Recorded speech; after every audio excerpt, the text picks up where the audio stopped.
just wanted to check something with Paul about the top of the show when it's available. Thank you.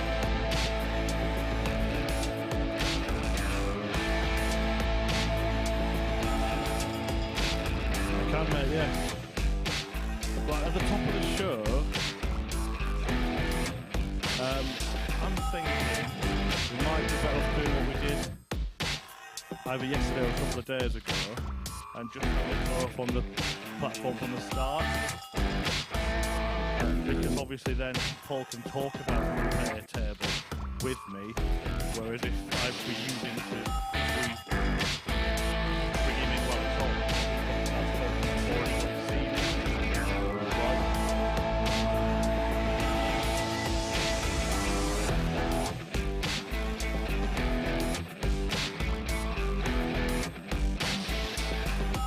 Yeah, probably take it off and then probably do it when I...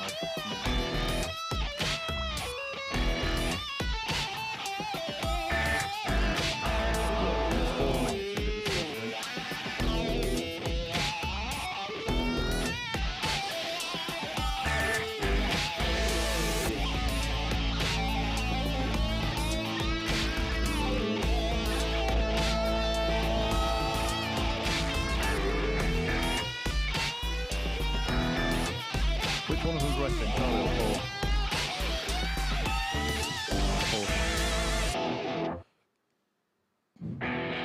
Right, Coach, could you just change something on the screen quickly so I can make sure that it is...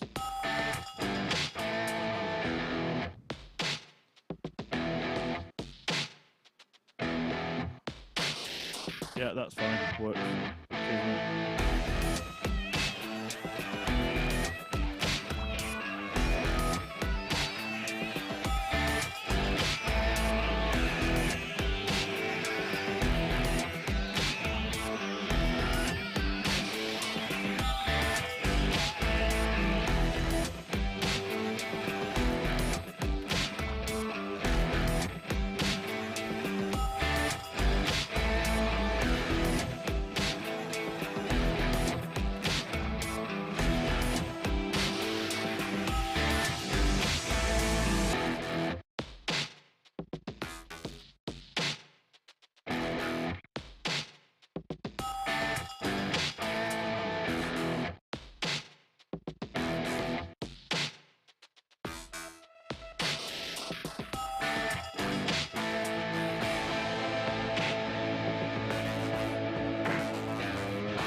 Good evening and welcome along to the MODUS Super Series, where there are just 3 more sessions to go until finals night here on Saturday, the start of Group B this evening. And we have seen already one player qualify for finals night, Paul Nicholson alongside me, and you were commentating when Andy Hamilton ruled Group A. Well, like you said earlier, everybody got hammered, but the fact of the matter is he was just better than everybody else. He had the best running average throughout the group. He was hitting the doubles in the vital moments. He was getting a lot of 180s, which isn't really something that Andy Hamilton is noted for. But if he's starting to find that kind of comfort on that stage, there's no telling what he could do over the next few weeks. You can see there he finished a couple of points ahead of Conor Henahan, who had won all 5 games on Tuesday, but then on Wednesday didn't manage to replicate that. Hamilton a bit more consistent over the couple of days, and that means Henahan will be in Group B tonight. Absolutely right. If you look at Smith-Neale, he had a really good start on Monday, but then he had a bit of a dip and then found his form again, and he was in and out of that. But Hamilton, over the course of the 3 days, just seemed to be on a similar level, if not an upward curve throughout the Tuesday and Wednesday sessions.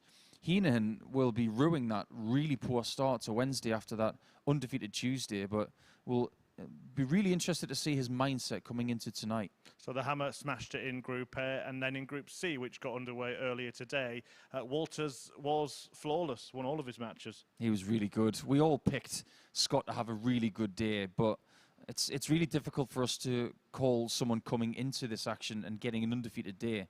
I was really impressed with Lee Shewan on debut. I think he looked really encouraging, but they're the 2 at the top, and they're going to take some catching. I think the game between Walters and Shewan in the first match on Friday will be very telling to see who takes the impetus, and I suppose everybody else wants Walters to dominate the group, so there's at least one person they can actually catch. Yeah, so it was a brilliant day for Scott Walters, but something else also happened today. Well, almost happened, actually.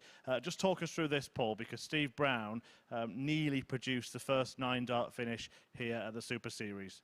Well, Phil Bars and I were having a chat about whether players like to see their average whilst they're playing, and we were somewhat taken aback by the fact that 2 maximums were hit, and then Brown, who went the treble 15 route for the 141, that's how close he was to getting the first 9-darter in this building.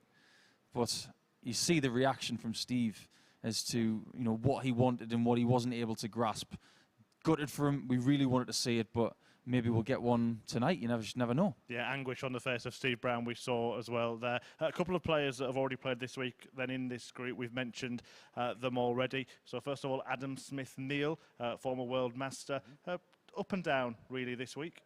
Yeah, a bit like a Richter scale, you could say. The ups have been pretty up. He started with a ton-plus average earlier in the week, but the lows have been quite low for him, so I think he's got to be consistent over the next couple of nights against some really good opponents. I suppose what we've got to say about Group B is that every single player tonight and for tomorrow night has made a Saturday night appearance, if not picked up a win on a Saturday night over the last 18 months. The strength is there. And Conor Henahan, who we mentioned, is going to play in the first match of this session. Might have thought he might not have been here, but he's going to have to pick himself up and do more of this. Yeah, that's right. I mean, there were definite highlights for Conor over the last 3 days. And when you're putting out 145 checkouts, you've got to be thinking that things are going well, but it's not just about the individual moments, it's about what you do in this group over the course of 8 matches, where you'll play 4 tonight, 4 tomorrow. And I suppose, I don't know what you think about this, but the number for me is get to 10 points, get to double digits, and the likelihood is you're going to be safe. Yeah, absolutely. I'm not going to argue with you on that. Conan Whitehead and Johnny Haynes also in this group, but the first match is Ryan Furness against Conor Henahan. And interestingly, every single player, apart from Ryan Finesse, every single player in this group has got a win percentage of more than 50% apart from Ryan. So it should be a really hard-fought group, and we look forward to it. We look forward to this first match. It's Henahan against Finesse, and Paul is going to go downstairs and join Henry Deacon to guide you through it. Evening, Chris. Evening, everyone. May I start off by saying, suits you, sir, suits you. As the famous saying goes, behind every setback is an opportunity. And for Conor Henahan, who missed out narrowly on qualifying for Saturday's final, gets a second chance of doing it here in Group B. And he is in from the off in this group as he takes on Ryan Finesse, a player we've seen regularly in this format.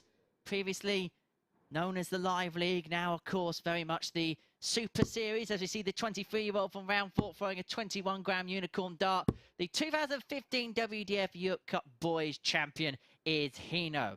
I think it's the 28-year-old Ryan Finesse from Salisbury in Wiltshire throwing a 20-gram unicorn dart, and a former semi-finalist on the PDC Challenge Tour, an event that we're going to see this weekend up in Leicester. It's a very busy darting weekend altogether, but our full focus here is on a night of the darts here at the MODUS Super Series at the MODUS Live Lounge.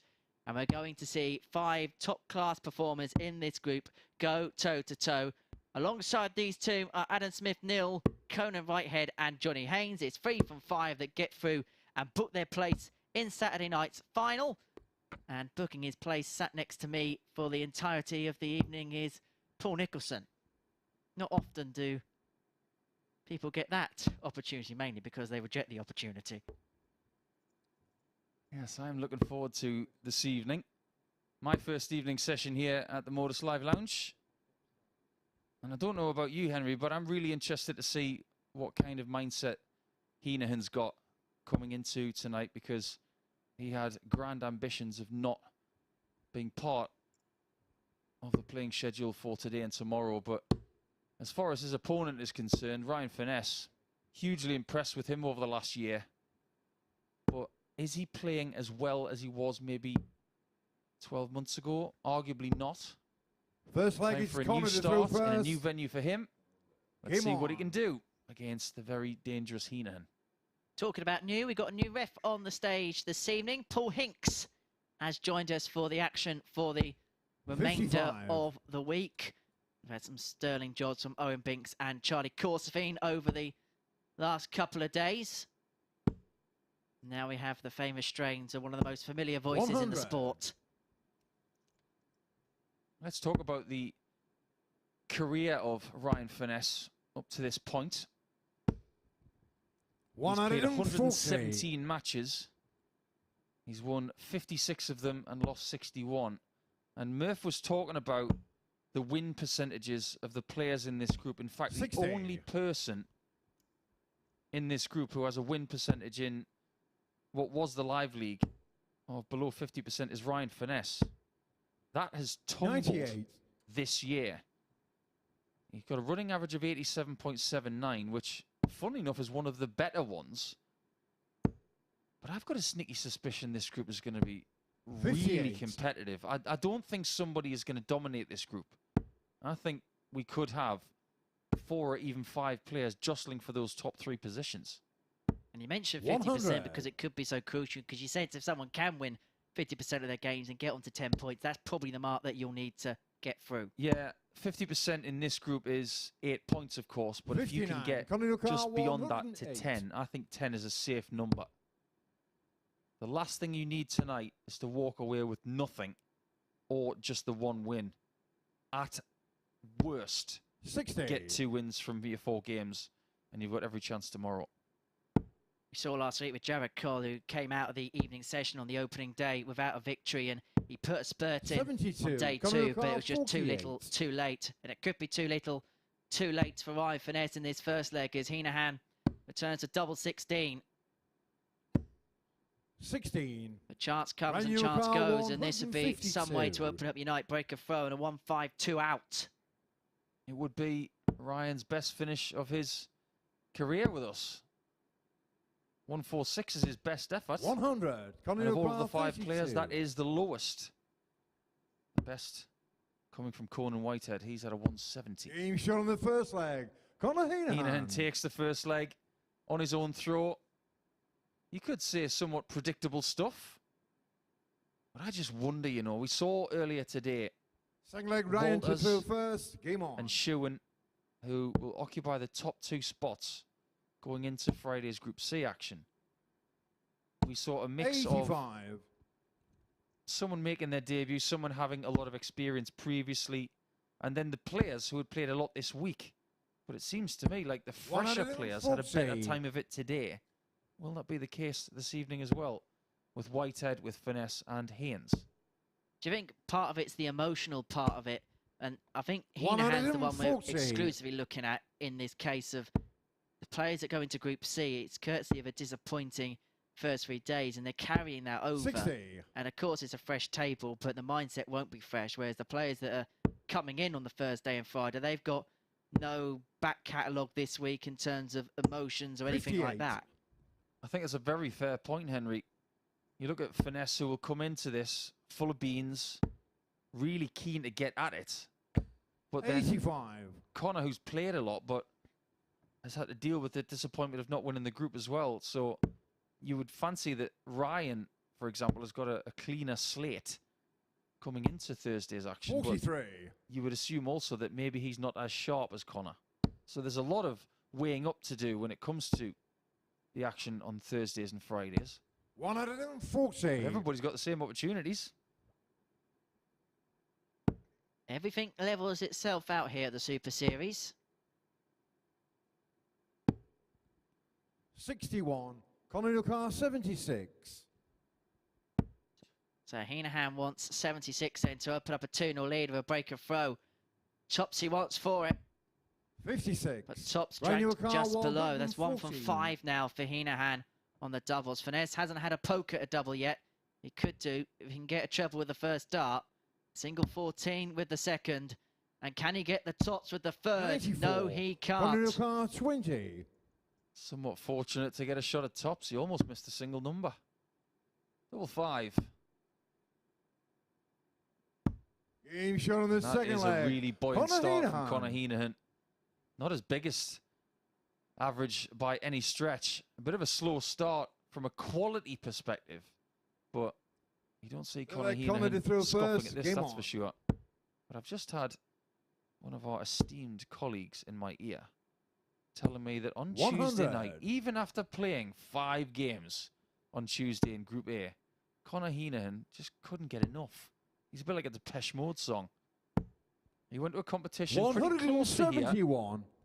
and he happened to play Ryan Finesse in the final, and he beat Ryan Finesse on Tuesday. So, is this a good sign for Conor? 44.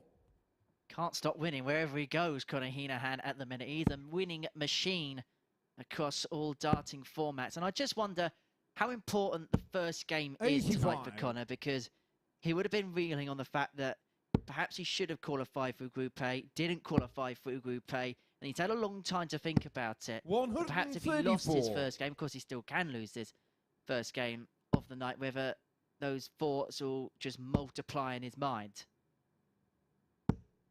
140. I think it'll be good for him to get that first win immediately so that he doesn't have the same sort of start as he did yesterday on Wednesday. Because losing your first couple, 85. really put him Ryan behind the Henahan, eight ball. 105. 105 for Ryan.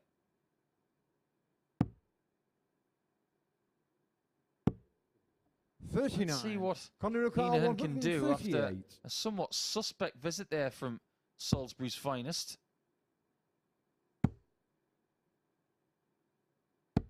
98. That's a Ryan really good Henahan, approach. 66. Finesse is in trouble if he doesn't take this 66.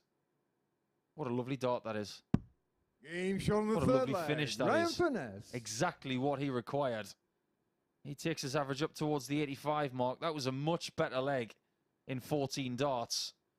And the break back comes exactly when Ryan Finesse Off needed leg it. Ryan to throw first. Game on. And you felt after the first couple of legs, it just needed someone to put their foot down, go through the gears, and maybe that's what Ryan 60. Finesse did in that last leg. And if there was one phrase to describe that finish, it'd be clean as a whistle. Are you up on the 57. origins of sayings, Henry? Because I've heard that saying so many times, but I don't know where it comes from. Is it because whistles are really clean when they're made? I've got no idea. 94. I've no idea. We need Susie Dent in a guest comms gig here. That would be interesting. 140. Probably wouldn't understand half of it. You never know. She might be a furious darts fan. I mean, us understanding what these 14th century 100. phrases. Oh, we've got no problem with that. We're educated bunch, us. The University of Life, isn't it? Well, I don't know about you, but 40. I was the University of Life. I think you and Murph are a bit more educated than I am. I learnt a lot at Freshers Week. 98. Is this a bit of a fight back coming from the man from Salisbury? Really happy to see that Conor's not wearing that shocker of a polo shirt from yesterday. Not one we'd find you wearing on a golf 58. day. Round No, your car, I'd wear something 149. even more garish. Great first start. Treble 19 needed. Just checking himself. I'm sure he maybe got caught in two minds there. 97. Sometimes when you haven't played competitive stuff in front of the cameras for a while, you can just forget some of your common practices. 56. Round your car, But 52. Finesse, after being 2-0 down, has now got a couple of darts at tops. And double Game 10 shot on is the found fourth for leg. 2-2. Ryan Furness. So what could have been a real stroll in the park for Conor Henahan has now turned into a bit of a battle. And with the best of 7-leg format we get here This at leg, the Conor Super to throw Series, first. Game on. you're always in the game, no matter what happens. You can go 2-0 up, always be pegged back, 55. and then you're in a race for the line compared to the long haul distance games we see where you can really take your stall out quickly and the game is perhaps beyond your opponent at the first break. You were chatting with 96. the guys in the studio at Sporty Stuff TV a little bit earlier tonight, weren't you, Henry? What were your picks for this evening? My picks for tonight was as follows.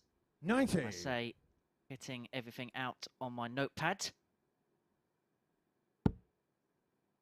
So tonight I went Conor Henahan to win this game 4-1. So that's not going to happen. 135. That's a good start. No, not that I was putting you on the spot there, because I didn't actually know what your picks were. As you can see, all the best expertise here at the Super Series. I've got 100. Conan Whitehead to beat Adam Smith-Neale at 11-10. And then him to hit over 1.5 180s against Johnny Haynes at 6-5. And I've gone for a group 105. outright here. And I've gone Adam Smith-Neale at 3-1. I just think there's a nice value there.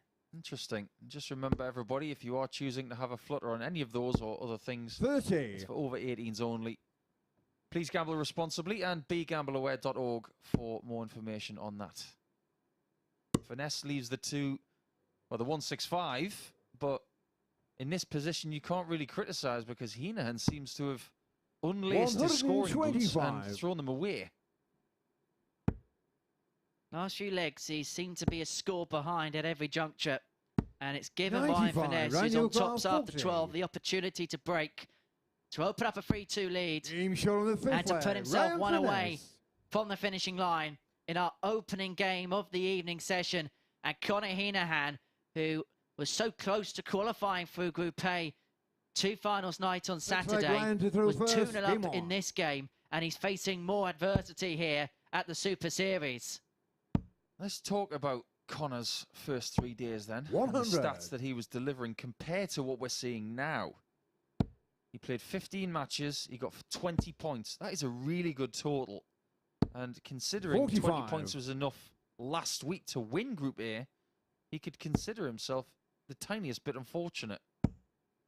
His best average, 95.47. 100. A running average of 88.71.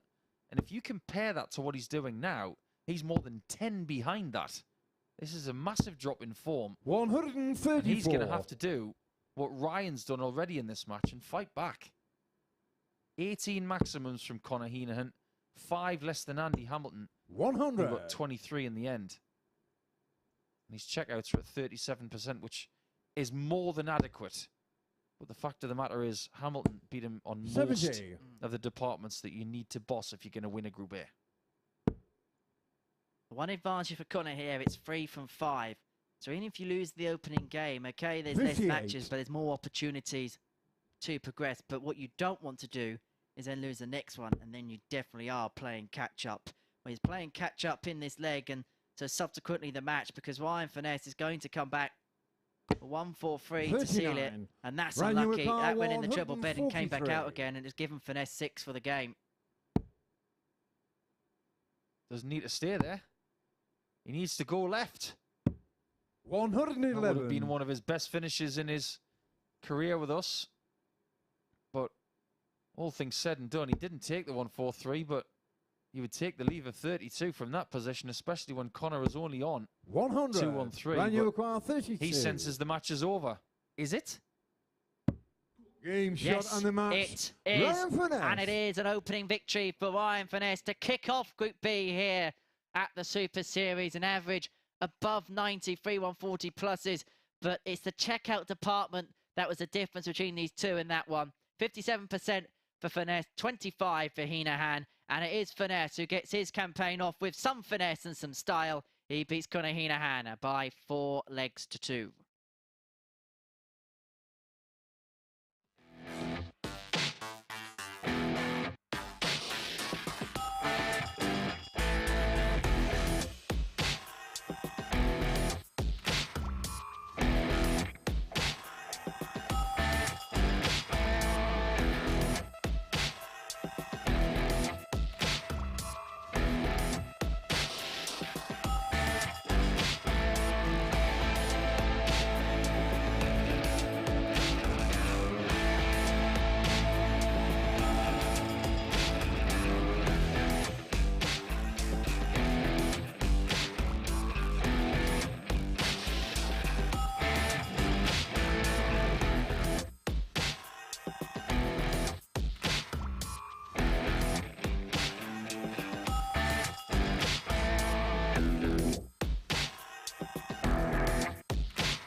Welcome back to the MODUS Super Series here at the MODUS Live Lounge, and we've just seen a fantastic performance from Ryan Finesse in his opener. After dropping the first couple of legs against Conor Henahan, he came roaring back, winning 4 on the spin to take that opening victory, despite what Henry Deacon predicted.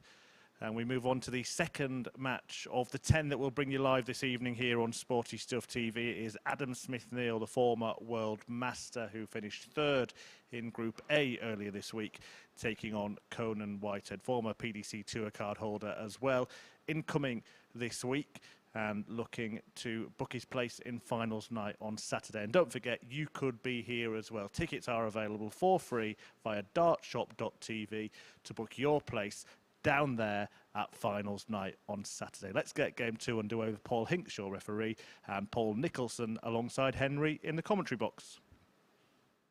Thank you very much, Chris. Adam Smith-Neale against Conan Whitehead, our second game of the evening, and this could be lively.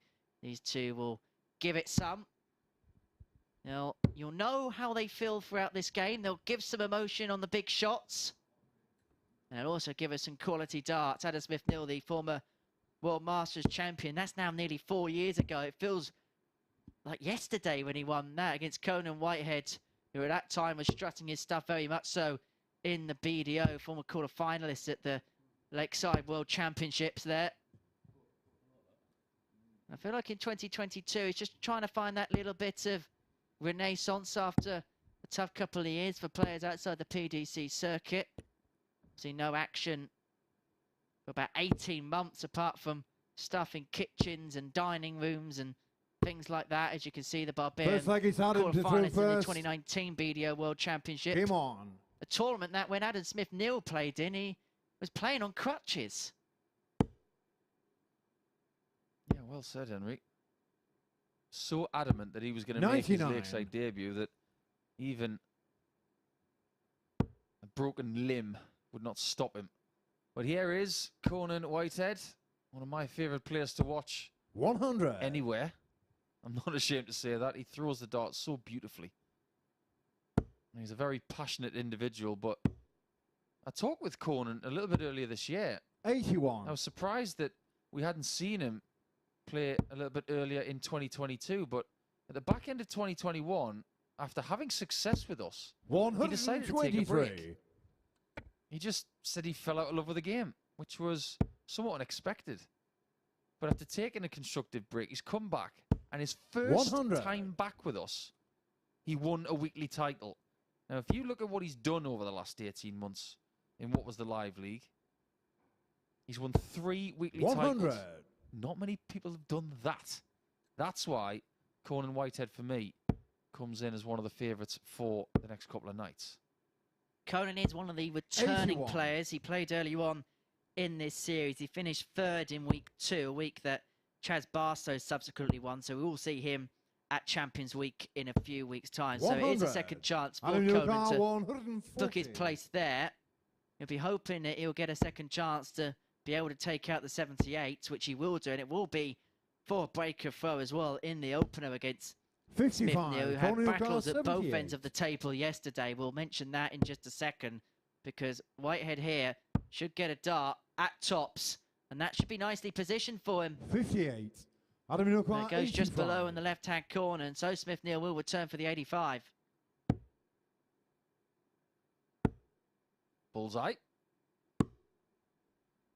50. Didn't really scare any sort of section that would have given him some comfort there. The double 10 is found by Conan to take an early lead. That is a break of throw as well in 16 darts. That's the kind of level that you can maintain throughout a group. The average for a 16 darter is just under 94. Game on. The level that Conan possesses when he's playing his best stuff is as good as anybody's. I've seen him average on the Pro Tour over 115, and that's in best of 11. You mentioned second chances, Henry, and one thing we should illustrate is that if players have played a full week earlier in this stage and they don't qualify for Champions Week, if they do indeed get a second chance, it would only be on a Thursday and Friday shot as opposed to a Monday to Friday shot. Yes, so you will get a second chance, but you'll only get one opportunity, whether that be Group B or Group C. However, the group you're allocated by the powers that be here at the Super Series. And 94. as the weeks go on, the groups get tougher. And I don't know, I haven't seen the full list for week 9, and we'll reveal it on Saturday night here on Sporty Stuff TV. But if there are some 100. returning players, my word, they're going to have some fun, because Group A, we will tease you, very badly tease you. It is good, just like that visit. Out of your car, 124. Yeah, the next few weeks are going to be really good. I've seen the list for the next 4 weeks. Oh boy. If you don't like the next 4 weeks, you don't like darts. Such a 56. plethora Conor of talent 74. and names that you will not be able to wait to see. Conan looking to go one better than leg 1 on tops. 34. Oh, that one came out of Out the of your cannon, didn't car, it? 68. So Smith-Neale with the opportunity to break back. 2 darts at double 4. Now down for double 2. Game shot on the second And he leg. has Adam had to Smith-Neale. rely on that double at times this week. And when he's had to, by and large, he's been up to the task there. But it will be a little bit of a concern that he's having to go down there more often than not. But Third gets leg, himself Adam to back throw level first. Game on this occasion. And I'm just wondering when the first roar of emotion's going to be from this pair. It's been quite subdued so far. 62. We saw a little bit from Andy Hamilton yesterday when he got his bullseye to win the group.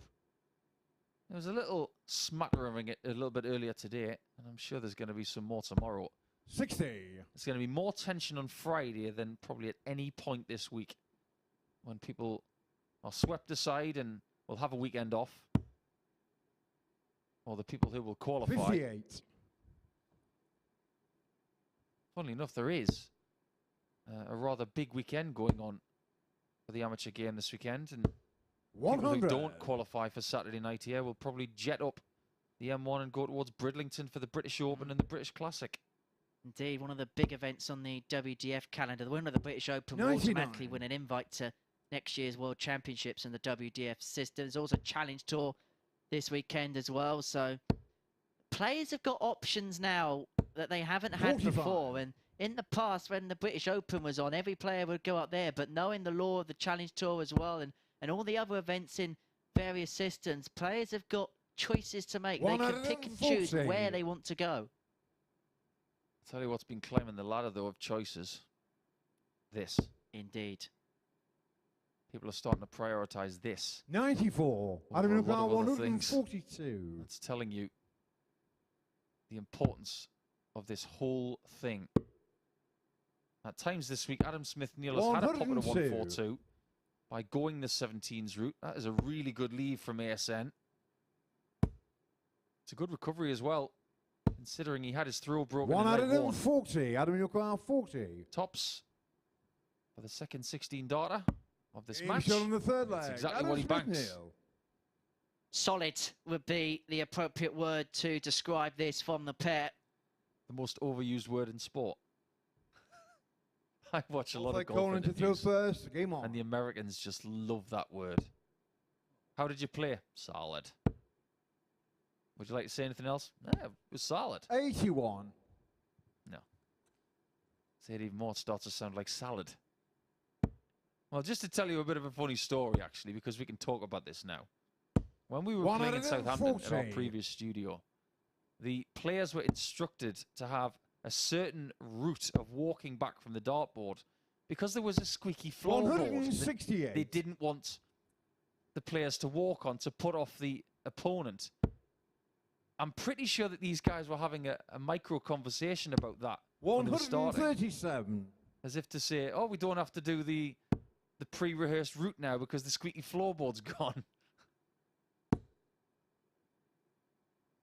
We never got the sponsorship 60. deal with WD-40, did we? Not yet. Whitehead's had a really good leg so far, getting under 201 in 9 darts means he's averaging over 95. 100 so far in this leg. In fact, the overall averages in this match are pretty useful. 93 for Conan, 95 for Smith-Neale. 135. Adam Newcar, 129. This would be a real heartbreaker. 60 for Bull. Oh, you saw what happened to that one. Conor Henahan, That one just 57. veered to the right.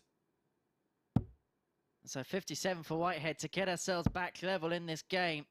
That one drags low, double 10. 47. Goes the other side. Adam And so York 44. Smith-Neale, who had to get his final dart off the M27, returns to the board, wanting tops for a break Game shot on and the a fourth 3-1 leg. lead. Adam Smith-Neale. And Conan Whitehead can't say he hasn't had the opportunities to level us up at 2 apiece.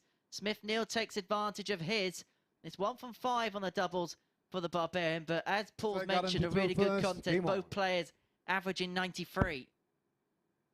What did you say the odds were for Adam Smith-Neale to win this group? 3 to 1. 100. Yes. I suppose that's not looking too bad right now.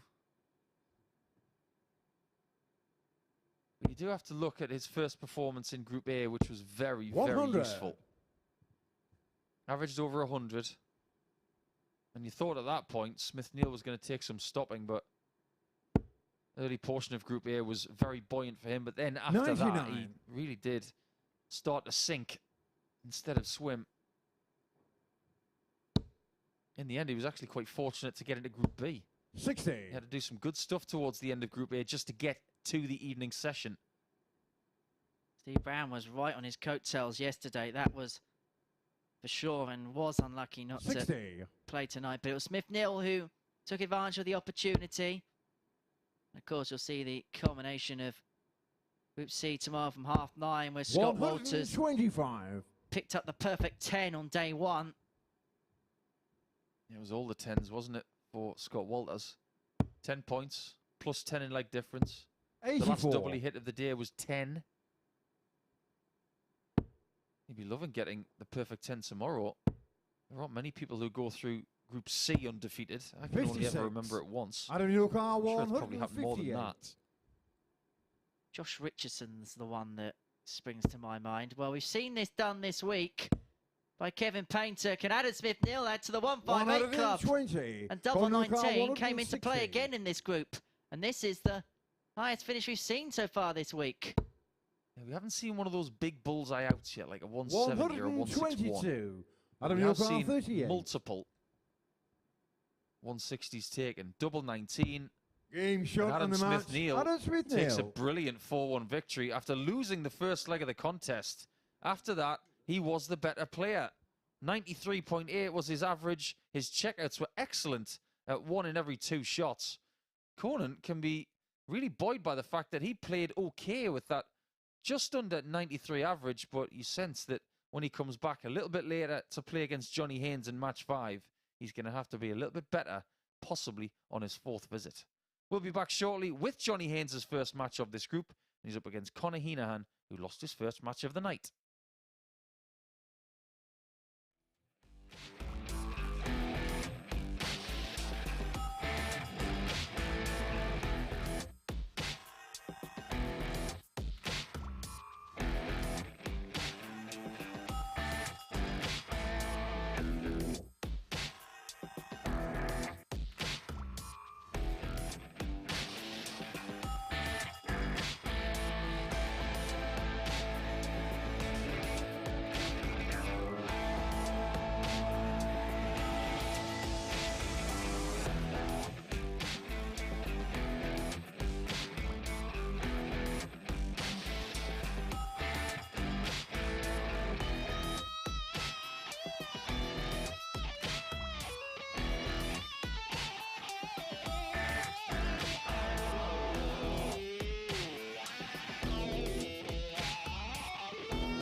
Hi there, welcome back to the MODUS Super Series, where we've just seen Adam Smith-Neale win his first match of Group B, a 4-1 success against Conan Whitehead, both players averaging around the 93 mark. Whitehead won the first leg of the match, but Smith-Neale raced away from there, taking the following 4 to pick up a couple of points, joining Ryan Finesse in doing that. And it looks like winning the first leg is a bit of a poison chalice, because Conor Henahan won the first 2 in that opening match of the day. But he's back in action in game 3. He's taking on Johnny Haynes. Haynes, who actually beat Scott Walters to qualify for the Lakeside World Championship earlier this year. And we saw this afternoon how good Scott Walters can be, winning 5 out of 5 in Group C. Haynes went on to play at the WDF World Championship and lost out in the second round to the #1 seed, Brian Roman, in a last leg decider. So it is the Punk against Conor Henahan, and it is Paul Nicholson and Henry Deacon waiting to guide you through the action. Yeah, thank you very much, Chris. Conor Henahan returns to action against Johnny Haynes, who, as you rightly mentioned, beat Scott Walters to qualify for the WDF World Championship. And you sense, Paul, out of the 5 players that we've got in this group this evening, he's the one that perhaps we don't know as much about the form line. Yeah, I think that's pretty fair, actually. We have seen Johnny Haynes before, and he has made Saturday night on a couple of occasions. But I suppose you would have to say, of the 5 players playing this evening, he's the one who has not achieved as much as the other 4. He's been around a long time. He's been playing with the likes of Dennis Smith for years from the Wiltshire area. Chris mentioned 100. his visit to Lakeside earlier this year. He's got so much experience, but he's one of those, and I hope he doesn't mind me saying this, he's one of those genuine players that you come across countrywide or even around the UK and the world, where maybe he just hasn't written his best story yet. Getting to the Lakeside is great, but does he have a title of note that he can really tell his grandkids 134. about? Not for me, not yet. But it doesn't mean that it isn't about to come. And we were both at the Lakeside together, and he ran Brian Roman, 60. who was the #1 seed for that competition, very close in that second round game, and perhaps could have deposed of the Riddler. I know Brian tunes in a lot, so I know he probably doesn't want to hear me say that, but he did run him very, very close indeed. Well, he took Brian Roman to a point where Brian had to go into overdrive, and 98. that's a compliment. Good start here from Conor. Game shot No, on I'm the going to first rephrase that, actually. Conor Henahan. That's an incredible start. 11 darts. He left the stage after his first defeat tonight, a little bit miffed, and I don't blame him. He started well, Second leg, and Conor almost submitted. submitted Game on. to his opponent in match 1 in Ryan Finesse. And if he's got that kind of emotion in this game, 125. and he can use it constructively, he could catch Johnny Haynes cold. Most definitely. Johnny Haynes is the last player of the 5 that we have yet to see in this 100. Group B this evening. And as Paul mentioned, Conor got off to a good start in the opener, but in the so-called championship legs, as you would term it in boxing, he was just found wanting a little bit against Ryan Finesse, who himself, of course, was a little bit cold, hadn't played so far this week. Well, they did play in a local competition final on Tuesday night. Johnny Haynes hasn't just played at the Lakeside 100. in a WDF World Championship in 2022, but back 9 years ago, he played in his only PDC World Championship when he was part of the tour. 28. On that occasion, he lost out to Wes Newton by 3-0. No shame in that. Wes Newton, that was at a time when he was knocking on Premier League doors, making major finals. Conor Henahan is knocking on the door here of a 2-0 lead, having broken Haynes in the opening leg. Conor Henahan 121. He's got himself down to 1-2-1 after 12.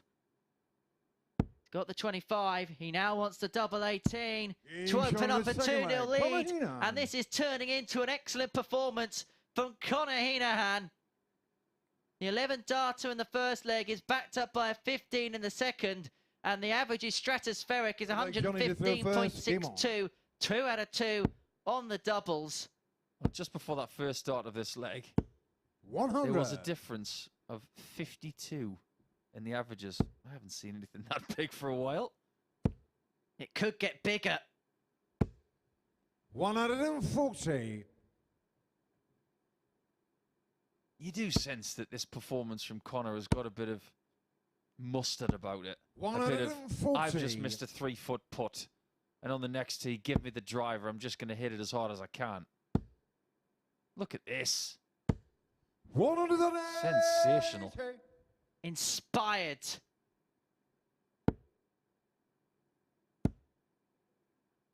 If he had a point 90. to prove, he is more than proving it here. And credit to Johnny Haynes. He's keeping tabs in this leg. There's been a much improved leg from Haynes. 95. 86 after 9 for Henahan to open up a 3-0 lead for the double break. And then he'd have the darts to till a 4-0 win. He's averaging at the minute 121.46. I don't want to get ahead of ourselves. I've said for quite a long time now that I want someone to break that 120 mark. Well, he does have a chance of doing that, but right now he is on a record. Since we started Lively Darts in early 2021, it was the very first week where we had Jason Askew put in a 118+ average. On a few occasions since then, somebody has troubled that record but not been able to beat it. 140. What I can tell you is if Conor Henahan finds a 12 darter or better, that record will be broken. 85. Perhaps the oldest record we have here in this format. And it could be decimated in a matter of moments. 85. Made it difficult for himself from 276. I get the feeling he might need a maximum here to leave 96. It's not going to happen. Not in this leg. 45. Let's have a little look at what his personal best is. Off the top of my head, I think it's 109.31. 100. So this kind of performance is not alien to him at all. Oh, there he goes. 180. Just when Johnny Haynes thought, oh, he may be able to give me a couple of shots to get rid of this leg. Henahan is on the cusp of his best ever performance with us. To seal a superb victory. Game And it does not get much better than that. Conor Henahan, 4 out of 4 on the doubles, a 1-2-1 checkout, and an average of 115.62. It's that good. I'm going to say it again. 115.62. Lay that down as a marker. Lay that down as a declaration of intent in this group. It is as good as it gets for Conor Henahan as he beats Johnny Haynes by 4-0. Follow that, Finesse and Smith-Neale. Follow that.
Wow, welcome back to the action here at the MODUS Super Series after witnessing a very special performance before the break from Conor Henahan. His best ever performance, 115.62 the average. He went 11, 15, 12, 14 to defeat Johnny Haynes with a whitewash win.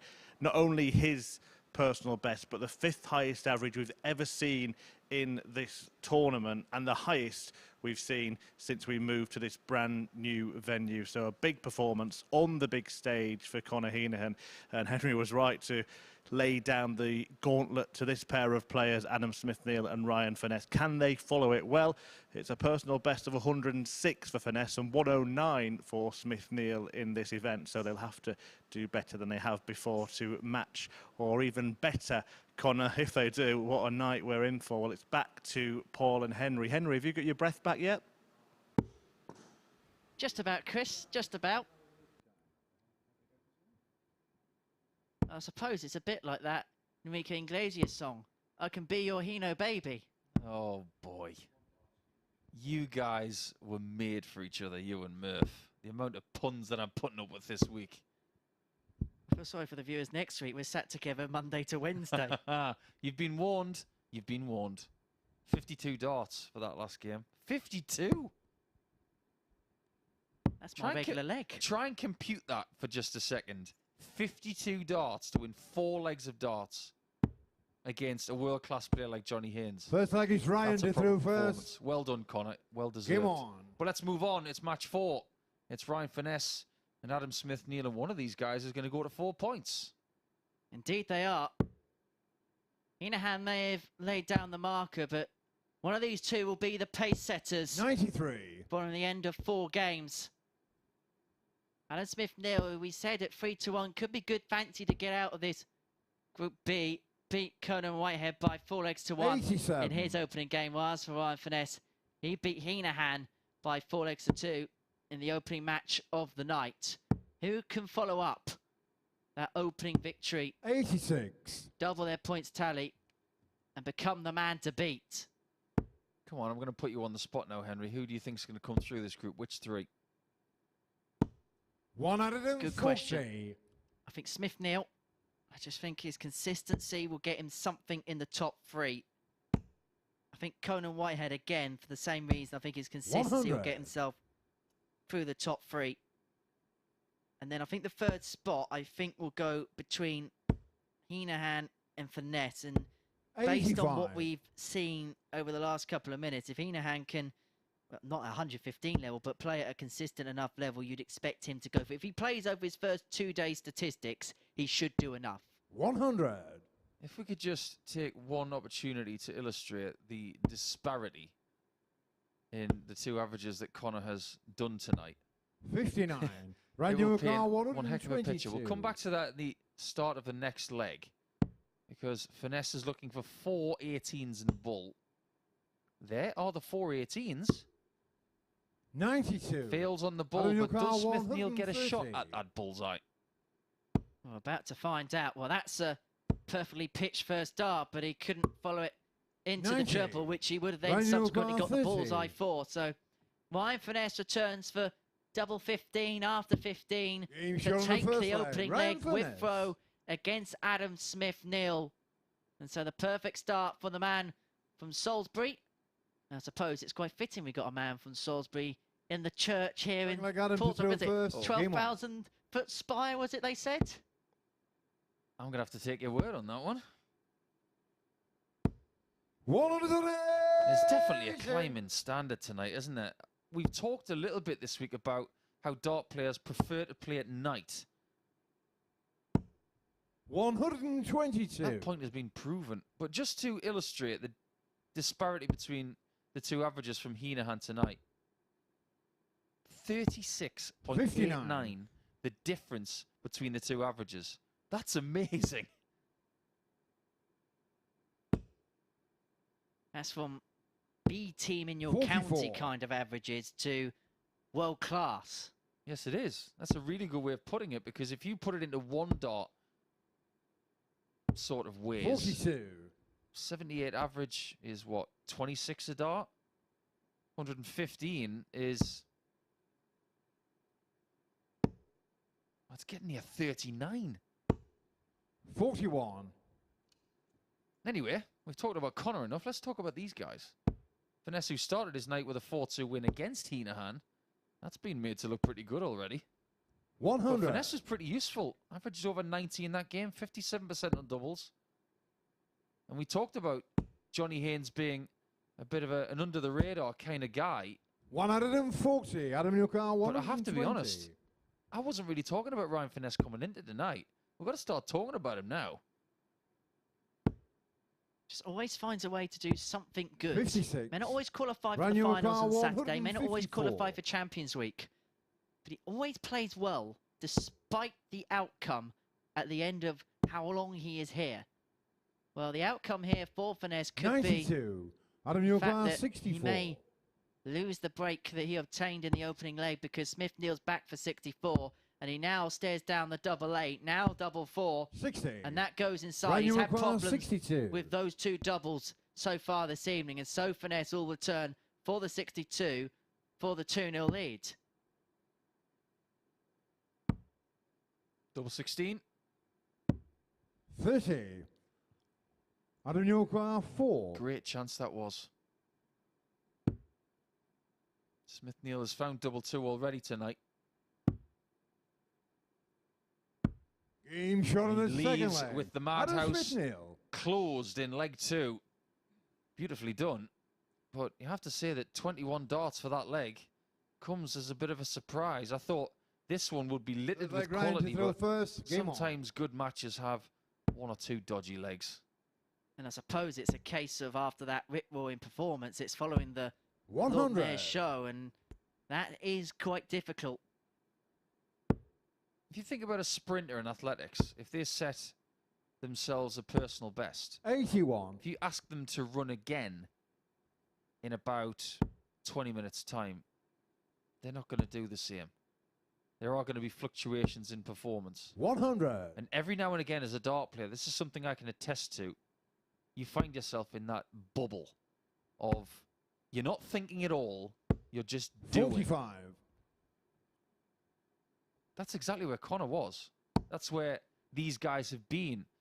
Murph has already mentioned the personal best averages of Ryan Finesse 58. and Adam Smith-Neale. They've both gone over the 105 mark before.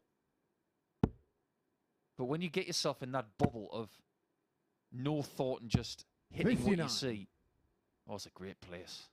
Great place. I've been very fortunate to break 120 on a couple of occasions. They are great times. And you don't remember a great deal about the games that you play because you're too busy just 60. getting it done.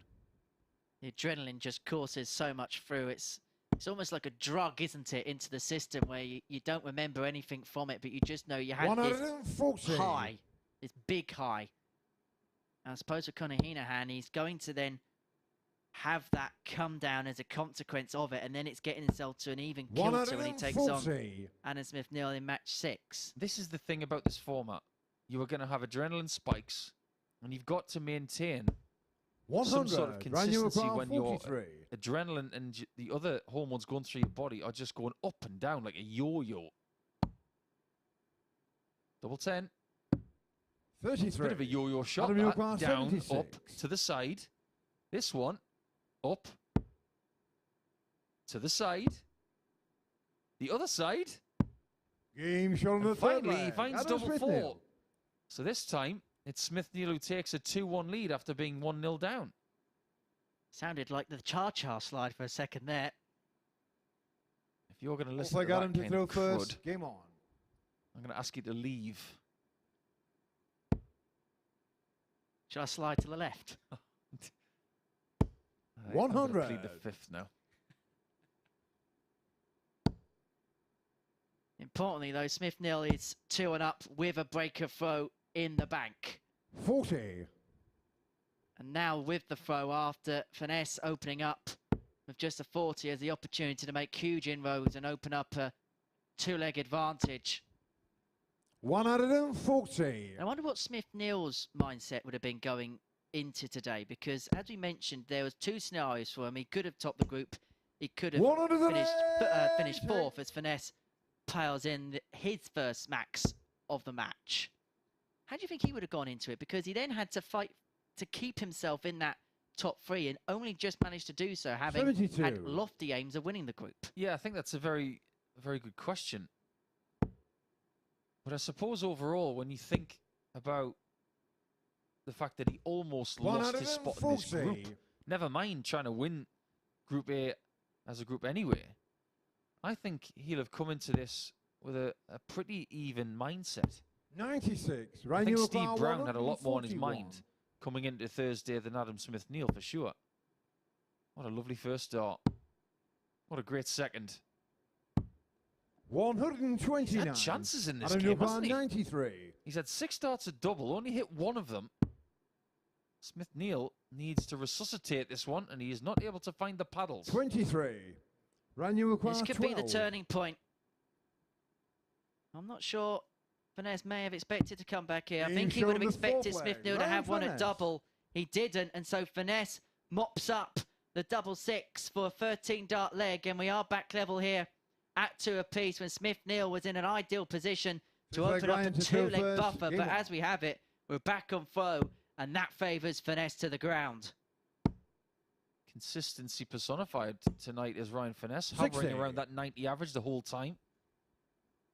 That was good enough for Andy Hamilton to win Group A. He was the only person to average for the entire group over 90. And I suppose we do look at that as the benchmark in these Super Series groups, because if you're over 90, the majority of the time you're going to be troubling the top spots.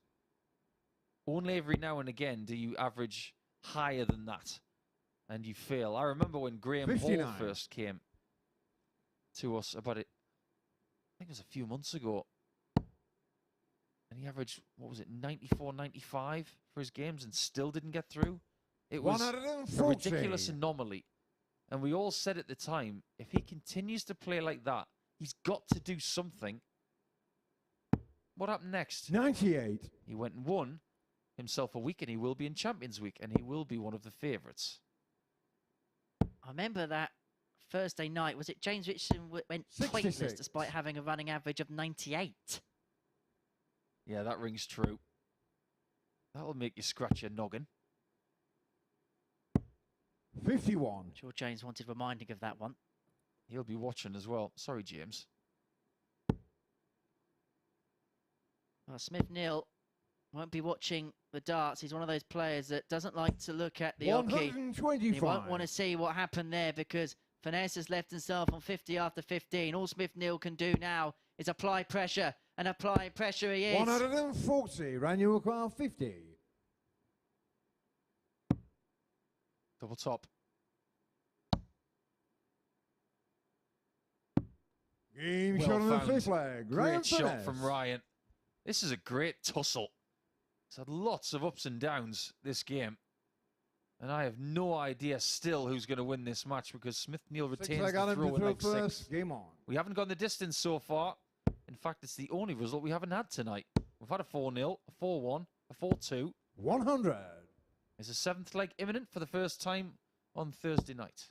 And isn't this what makes darts so encapsulating? We've had the brilliant average from Conor Henahan, but this is a different type of battle. The average is a 90 at 83, but in some ways it's just as enthralling as that 115 because there is 60. ebbs and flows and you don't know the outcome. Anything can happen. No match is the same as anything we've seen before. Each match is like a fingerprint. 180. Oh, hold on a minute though. Second maximum of the match for Ryan. And he's found 5 treble 20s with his first 6 darts of this leg. This is a sprint to the finish potentially. He's not stopping at all. 61 left. And Smith-Neale is way back. We could have our first 10 darter of the week. Indeed we might. Ryan Finesse has put on the afterburners at the perfect time. Ranu acquire 36. All he has to do is cross the finishing line with the double 18 for the first 10 darter of the week. What a sprint to the line it was for Ryan Finesse to seal a 4-2 victory over Adam Smith-Neale. It puts him on 4 points in the group, and even at this early juncture puts him in a great position to finish inside the top 3 places, which will secure his place in Saturday night's final, hitting 2 maximums, 4 from 10 on the checkouts, the high out of 50 for Adam Smith-Neale, having won the first game. He follows that up with defeat. We'll see him in a couple of games' time against Conor Henahan. But after the break, it's Conan Whitehead in action as he takes on Johnny Haynes.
Well, it's been a fantastic night so far on this Thursday evening at the MODUS Super Series. First of all, Conor Henahan producing that 115-plus average, the best we've had here in this new venue. And then Ryan Finesse finishing off his win over Adam Smith-Neale with a 10-darter. Brilliant leg of darts, and it ended up at a 95.61 average, dwarfed by the average of 20 points higher by Henahan in the previous match, but still a solid performance all the same, and it means that Ryan Finesse is top of the early table, having won both of his first 2 matches. 2 points ahead of Henahan, who's also played 2, as has Adam Smith-Neale, who beat Conan Whitehead earlier tonight. Whitehead in action next against Johnny Haynes. Both players looking for their first points of the evening. And Conan Whitehead had a bit of trouble getting here, I believe. His train was cancelled. It took him 5 hours to get from Dartford to the darts. Let's see if he can get back on track with a victory in his first match tonight. Over to Paul and Henry. Well, no delays here in the commentary box. Well, Conor Whitehead has found his destination here at the MODUS Live Lounge. Will he find his first victory of the group against Johnny Haynes, who's also searching for that, having lost 4-0 against Conor Henahan in his first game of the group. So after this match, 4 of the 5 players would have picked up points in Group B. We see the 36-year-old Conor Whitehead from Rainham in Kent, 2019 BDO World Championship qualifiers, nicknamed the Barbarian, up against Johnny Haynes, as he mentioned, experienced campaigner, now 58 from Swindon is the Punk, and made the PDC World Championship back in 2013. Game on. Suppose it's an appropriate name for a place, isn't it? Dartford, if you're a dartist. Suppose it is. Are there any other places One with the word dart in it? I don't think so. But here's a teaser for you. Who's Dartford's famous assistant manager, the football team? 100. That's way over my head, Henry. Ask me another one. Ask Conan another one. Oh, well, every time somebody 100. starts a leg with a 180 today, we're thinking that they can go the same way as Steve Brown, who very nearly hit the perfect leg earlier on today. We're 40. inching closer to the midnight hour, and we're not that far away from the halfway point of tonight's action already, thanks to some sensational action from this group. He said that sometimes the evening sessions 100. really can catch fire, and this is kind of the peak time for a darts player to perform. They're used to playing in the evenings, whether it's at Opens, whether it's in Super League, whether it's at County. This is their terrain, and this could be Whitehead's terrain around these mid-level finishes. You can set it up with Haynes back on 97. 2-2-1 after 9. So leaves himself double 12 after 12, as good a start as it could possibly be for the Barbarian. Yeah, we're talking about a 100. nickname that he was Conor probably 24. born with. When you name someone Conan and they're a dart player, a nickname just follows, doesn't it? Double 3, got to go for it. 18. With Haynes lurking on 121, this would be a pinch and a half. And it would leave Conan feeling very salty. 57. Conor requires 6. I'm going to talk about Johnny's darts in the next leg, because Game shot on the first leg. Conor what a Whitehead. creation they are. We're talking about 2 very individual barrels that these 2 players are using, but that is a good start from Conan. 16 darts it is. Something like Johnny to You've throw got first. Johnny the Game Punk on. starting this leg here. Look at the creation of those things. They're old 60. school. They've got a scallop in them. They've got bottom heavy grip. They've got chalk all over them. There's not many people who can use 100. those things. Very old school, but we like a bit of old school here at the Super Series. Have you noticed Johnny's left arm as 95. well? And how many charity bands he's got on there? Easily 6 or 7. More charity bands than Live Aid.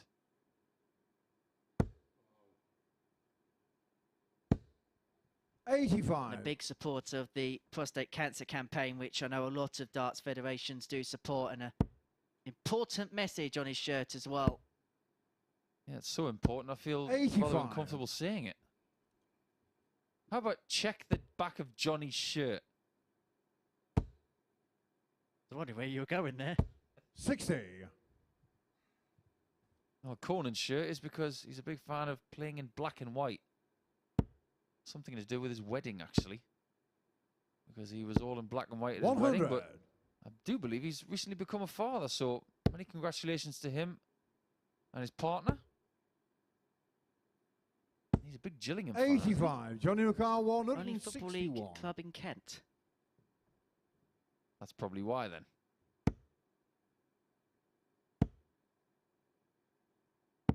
$137. Well, that's an excellent setup for Johnny Haynes to leave double 12. Conan had some troubles on the doubles in the first leg, having left that. 97. Johnny McCarr, 24. Had to go all the way down for double 3, but Haynes will be hoping it's a clean kill because Whitehead's back on 74. Over to double 6. Game shown in the just sneaks second its leg. way Johnny in. Haynes. It's one of those darts where you don't know whether it's actually going to be friend or foe when it lands close to the wire, depending on how the flight stacks up. But Haynes gets us level at one apiece as Whitehead with the throw in the third. And you look at most of the departments, there's not really much splitting them. We've actually got 2 punks on stage. I don't know whether you've noticed this. 140. Well, there's one there in Johnny Haynes, but Conor Whitehead is actually using some points called punk points. 58. The reason he's using these points is because they have a little bit of a traditional nature to them towards the top. They're quite shiny, but at the end, they're filed off. 140. And they've got this somewhat, not a rough texture, but a somewhat uneven surface. It's not one of those ridiculously aggressive points that we've seen from some other players. 100. What you are seeing from Johnny Haynes is that his darts have now got dandruff. He has had a fresh application of chalk, and they've gone from gunmetal 100. colour to white. There might be dandruff, but Conan Whitehead is head and shoulders ahead in this leg. Look at those dots there. The only other player I've seen who uses that much chalk on his barrels is Keith Deller. So much chalk that the head teacher wants it back. 57. But Conan Whitehead leaves himself on 64 after 12. Haynes, as you mentioned, is way back in this leg. It has been again dominated by the player phone first in legs. You're probably 45. a bit young, Henry, but Conor McCarr, 64. back in my day when we were at school, if you did something wrong, you'd get the chalkboard rubber thrown at you. Wouldn't get away with that these days, would you? Regular occurrence for you? Just the once. We'll be 44. hoping Whitehead there to hit the tops just once because it would have given him the third leg. But he does have a bit of time. Haynes back at 198. So all he can do here is apply pressure. Well, he's going to apply some. 100. So Whitehead Conor will McCarr, return 20. for the double 10 to give him a 2-1 lead. Game And shown there in the it third is. leg. Conor Whitehead. Nice clean double for Conan Whitehead, and he leads us 2-1 in this game. Do you know which double is Conan's favourite? Double 18. Perfect Johnny Loves to it. third first. Game on. Absolutely loves it. And when he's on song, he very rarely misses it. But by my recognition, I just don't think he's left it once tonight. You get days like that. As a dart player, you might play 4 or 5 matches when you come here, and you might find yourself leaving tops a lot or double 10, like he has so far this evening. But I haven't seen him in the bottom left corner a lot, or indeed the top right corner. It seems 60. as if the legs are telling him that he's going to be on tops an awful lot tonight. That all depends on the leaves he gets. Well, he's going to leave this leg very handy with his second max of the match, and the average now approaching just underneath the ton. We were talking and praising about the standards so far tonight. Conan Whitehead has brought his levels up from the first game, and that was a 92.96 against Adam Smith-Neale. Everybody's playing their best darts against Johnny Haynes. 60. He hasn't done anything wrong, I assure you. It's a compliment to Johnny that they're having to play that way. Well, there's a little bit of a right hook shot there 121. from the man in the mustard and brown shirt. The 1-2-1's not going to go. That was a perfectly timed maximum from Haynes just to transform this leg, to give himself a look at the 61 41. to draw level at 2-2. Johnny McCarr, 61. Because Conan Whitehead has been well clear the last few legs. Johnny Haynes has had to weather the storm and weather it nicely and brings us back level at 2 apiece. When given the opportunity, he has taken full advantage of it in this game. Conor Whitehead looked as if he was going to open up a 2-leg lead, but credit to the punk who brings us back to 2 apiece. And we can't talk about punks without mentioning Friday Night Dinner, because the famous character Mr. Morris passed yesterday. And do you know what it's all about? Tell me. Punk rock. I once met Stuart Pearce, the famous left back for England and Nottingham Forest and a few other clubs. He's heavily into punk music. It's probably his specialised subject. 100. Everybody knows that my love for pro wrestling, the most famous punk arguably in the world, is a Chicago-made punk. 140. I suppose if you want to go a little bit further with Johnny Haynes, you'd call him SM punk, Swindon-made punk. 58. Any punks in The Simpsons?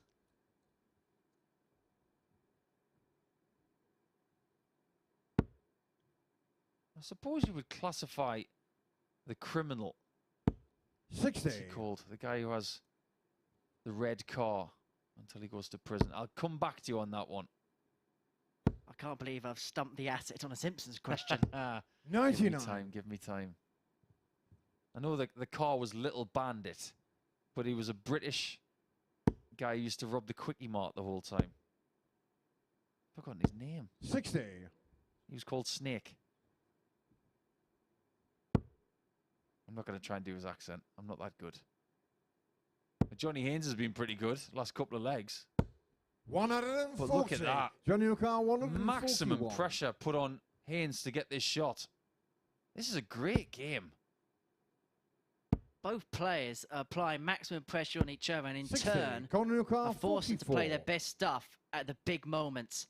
And this is a big moment, a huge moment for Conor Whitehead, who only has 1 dart left at double 16, 12. and it doesn't go. Johnny O'Carr, And so Johnny 81. Haynes now has the opportunity to get a break of throw. If he can obtain it, he will throw for the match. How quickly these games can swing, because in one point, Conor Whitehead looked as if he was running away with it. 41. And he almost found Conor himself O'Carr, behind. 32. He sacrificed a shot with dart 1 to try and get a shot at the outer ring, guaranteed. It didn't work Game out. shot on the 5th leg. As a Conor consequence, Whitehead. it's Whitehead who takes the lead. And in the words of Snake from The Simpsons, all right. Yes, welcome to Late Night 6 leg Entertainment on Johnny to Sporty throw Stuff first. TV. Game on.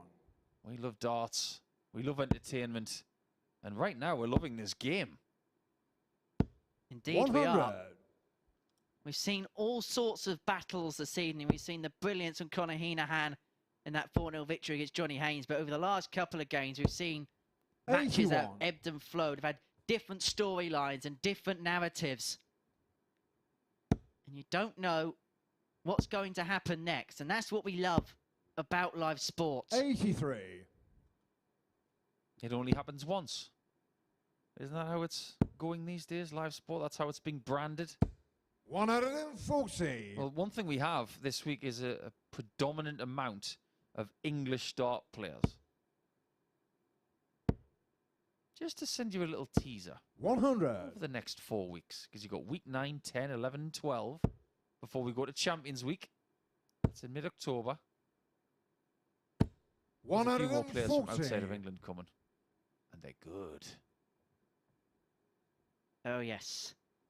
Might have to rebrand it the International Super Series, especially next week. 81. Conor am a O'Carr, tease. 140. Oh, you almost said too much there. I know Look. my limits. Look at this. Oh, Whitehead was looking at the Rob Cross route for the 140. That's 66. So 60 off leaves 80, and another 6 leaves 74. 80. Johnny That's a O'Carr, nice leave. 137. He will think he's coming back. Over to you, Johnny. Oh, it's a really good try. 77. Conor But now O'Carr, this is 60. Whitehead's possibly only chance to win this match right now. Left side of the top, he was aiming at the clean double 10 bed. 40. And 2 O'Carr, opportunities to win the 60. game had come and gone. And so Johnny Haynes will return for the 60. to take us all the way. 2 darts at tops. Game shot on the 6th leg. As clean Johnny as a whistle, Haynes. as we said earlier on. And we are going the distance once again. Well, for the first time tonight. We've had some close battles, but it's the first time we've gone all 7 legs this Seven and final evening. leg, Conan It's to throw Conan first. Whitehead Game on. who has the advantage of throw in the 7th and deciding leg. And he's looking to make some 100. huge inroads. Yeah, first time we're going the distance. So we've had every available result tonight after a daytime session which was littered with 4-2s. 140. I do believe we had 10 4-2 scorelines out of 15 matches. But just to clear up what we were talking about earlier, Henry, 81. clean as a whistle is actually a saying that began as clear as a whistle, relating to the sound, of course. But it was misused over the years and it became the accepted way of saying it. 180. Everybody accepts a 180 in a last leg shootout, and Haynes is making an enormous sprint in the same 100. sort of way that Ryan Finesse did against Adam Smith-Neale in Game 4. Whitehead, who could have won this by 4 legs to 2, is in all sorts of bother now. Maybe another 10 darter to finish a match. 165. Now, I don't know how clued up you are on fables, but this is the tortoise and the hare. Johnny Haynes is just stuck in there, stuck in with the task. And potentially, if he can 100. get Johnny this requires double 8, 16. we'll win this match with a 10 darter. Conor Whitehead looks up to the skies. Johnny Haynes is staring down the winning double.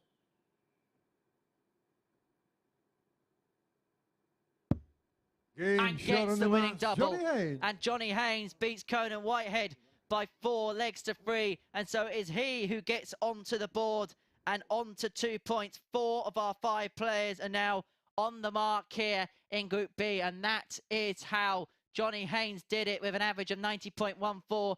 2 maximums apiece in that match. But it was the checkouts that ultimately proved decisive. 4 from 10 for the punk compared to Whitehead's 3 from 11. So then we're going to take a short break. When we return, we're going to see Conor Henahan for the first time since putting in that monster average, taking on Adam Smith-Neale.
Welcome back to the MODUS Super Series. What a night it's been so far. Halfway through that night, Paul Nicholson has joined me. Paul, fantastic ending to that match from Johnny Haynes there, but Conor Whitehead must be feeling a little bit frustrated.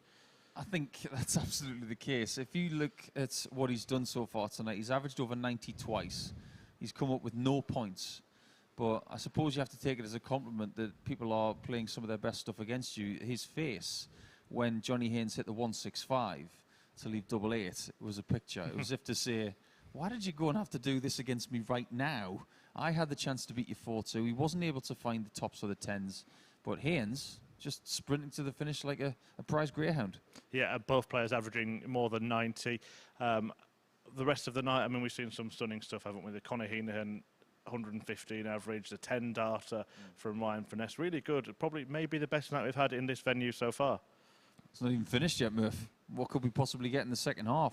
One half of the action, we've had that best average in this building, so a venue record. And Ryan Finesse, the somewhat forgotten talent, the man who had the sub 50% win percentage coming into tonight, and everybody thought maybe he was the one that would be the sacrificial lamb, but anything but undefeated. And he's got 2 more matches to embellish his position in Group B. Good thing about this group, of course, for the players is that it's 3 from 5 that progressed through to finals night. So if we look at the table now, you'll see that, yeah, Finesse in a really strong position, but nobody out of it at this stage, and nobody will probably be out of it by the end of the evening. I suppose when you look at the Group Bs that we've had in the last 18 months, if you are going to have a bad start, you can afford to lose your first 2 as long as you play well from here. But with 6 games to go, you fancy that maybe Conan's going to have to win at least 4 matches from this point, just to be safe. Win 5 from 6. But the other guys have got a better start, and they've got a bit more room for error. But everybody's still in it. And Adam Smith-Neale and Conor Henahan certainly are. One of them will join Finesse, at least temporarily, on 4 points at the top of the table. So let's give them the opportunity to do that. And Paul is going to go back downstairs to join Henry. Thank you very much, Chris. Well, these two did battle in Group A over Monday, Tuesday and Wednesday. But it's Group B action for them on Thursday and Friday, and hopefully they'll be back on Saturday and they may chill on Sunday. Adam Smith-Neale against Conor Henahan is our 6th game of the evening, and how quickly has it gone by? Such has been the quality hours we've seen this evening. The 23-year-old Conor Henahan from round 4 in the Republic of Ireland for a 21-gram unicorn dart up against Adam Smith-Neale with a 22-gram custom dart. 28 years of age from Nuneaton, the former First leg is Conor to throw first. Champ. Game on. For Conor Henahan, it will be following up that superb performance, the 115.62 against Johnny Haynes in that 4-0 victory, and a convincing victory from that. And we mentioned 60. earlier on about how on the back of a performance like that, how can you follow up when the adrenaline is coursing through your body? You're going to have the natural come down and then go again. We're talking about the adrenaline pumping through. That is exactly what Adam Smith-Neale has done with the opening visit, and with the heart fully pumped following the run down the stairs, Paul Nicholson 57. has returned to the commentary booth. I'm getting pretty fit doing this job, Henry. Up and down those stairs like a yo-yo, and I was told as a kid by my parents that that was a bad thing. 94. Didn't they say staring in front of screens was a bad thing? And look at what we all do now. Yeah. I'll get square eyes, apparently. 125. Oh, could be worse. I love this job. Get to watch the game that I love. Call it in with a bit of passion. 55. Now and again, I might be able to play it. You tease. That's what trailers are for, you see, when you go to the 46. movies. You got to entice the audience.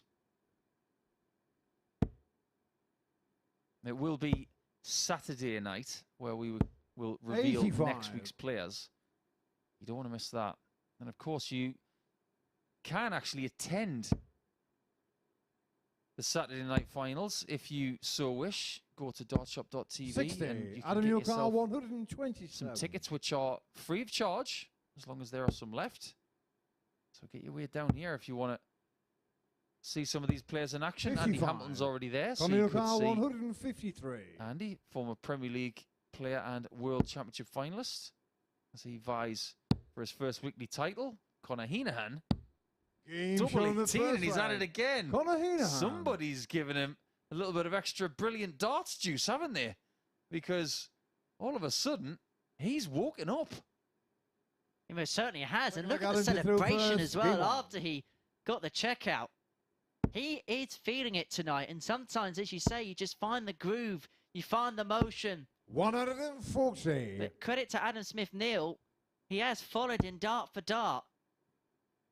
Sometimes you just have to say 100. stop. And what I mean by that is he's maybe been playing a brand of darts this week where he's been internalizing a lot of his frustrations and maybe 45. some of his celebrations.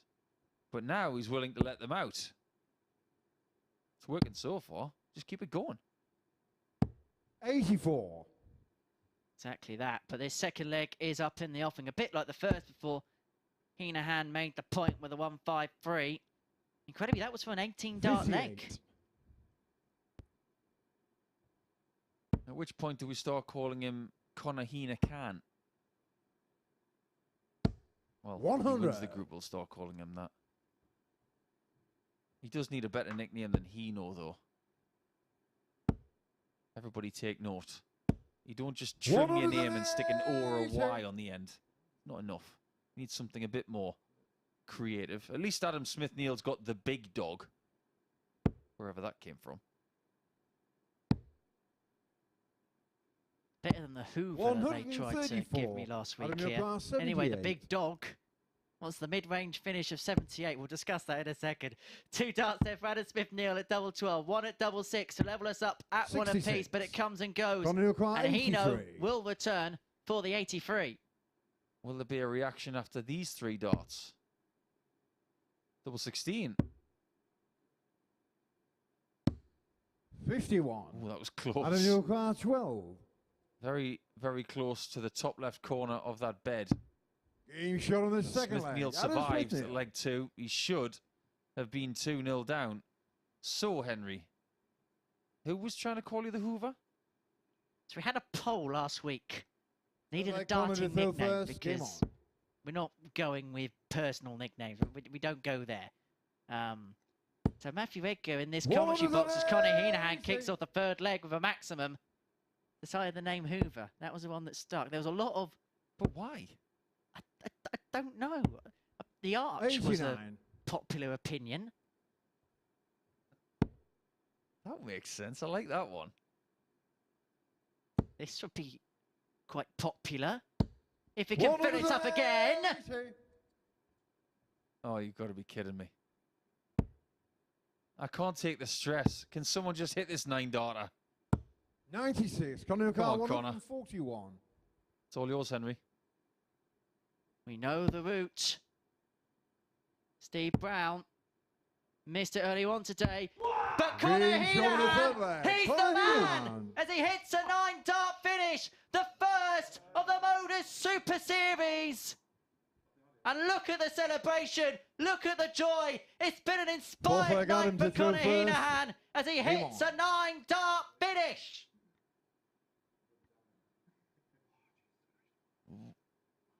What a night we are having. What a night Conor Henahan is having. Incredible from the young Irishman. And 121. what a celebration that was. What a mark of respect from the pair as well. All he needs is a big fish, and he's just completed darts. Not quite. What he wants is to complete 60. the week. Now he's got the 9. He's got the massive average. But there is still a lot to do. 99. Conor's only got 2 points in the table. If he walks away from this game with no points, that 9-darter means very little.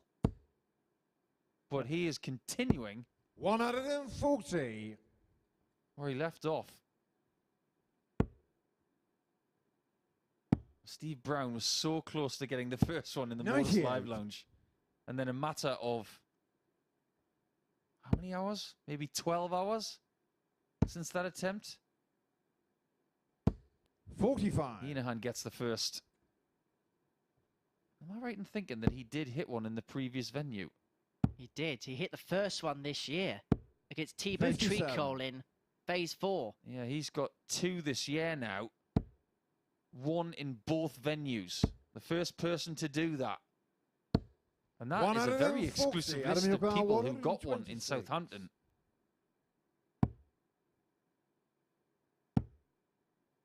Is that the first one you've been in the booth for this year at the 42. Super Series? Conor Henahan, This year, 116. I was in the booth for Richie Burnett last year, but what is Conor doing on the 116? Is there anything he can't do? Game shot on the 4th Wow. flag. Conor Henahan. Incredible stuff. 103.79 the average, and there is nothing that Adam Smith-Neale can do about this. This is masterful. 5th flag, Conor to throw first. Game on. When you consider he started the match with an 18 darter, he's gone stratospheric since then. And he's getting better. 140. We mentioned that Graham Usher game against Dan Reed, didn't we? That inspired performance on the Gambler. Well, it took him a couple of legs to get into gear. And for Conor Henahan, once 43. again, he's found something inspired. I wonder how many times players have had back-to-back 105-plus averages in this competition. 135. I can't remember a time. I think, off the top of my head, it's happened once. Mike Warburton actually put in a 115.62, and his next match, he went really big as well. But this could be even better. Incredible. 3 180s now, and he's above 110 again. This is incredible from Conor Henahan. Considering he lost his first game, he has rebounded in perfect style, literally perfect style. An 11 dart leg, 12. What a performance again for Conor Henahan. March with a perfect 9 dart finish. He is going to take some beating in this Group B.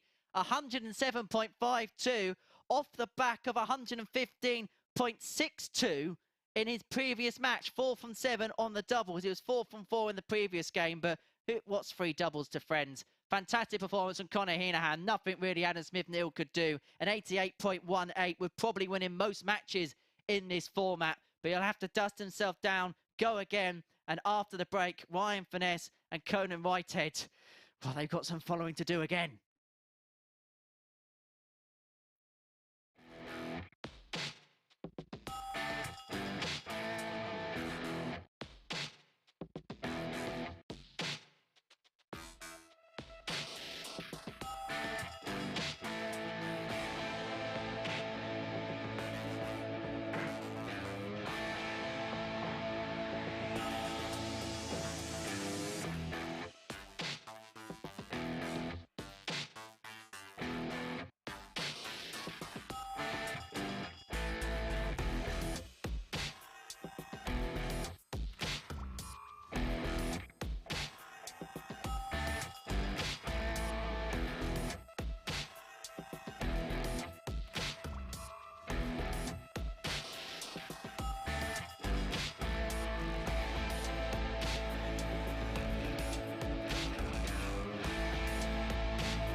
Welcome back to the MODUS Super Series. Well, I said to Paul Nicholson before that last match that it might be the best night we've had in this new venue. There's no question about that now. This man here, 115 plus average in his previous match, and then in the last one, he hits a 9-darter. The first man to do it in this venue. Look at your stats in that game as well, 107.52.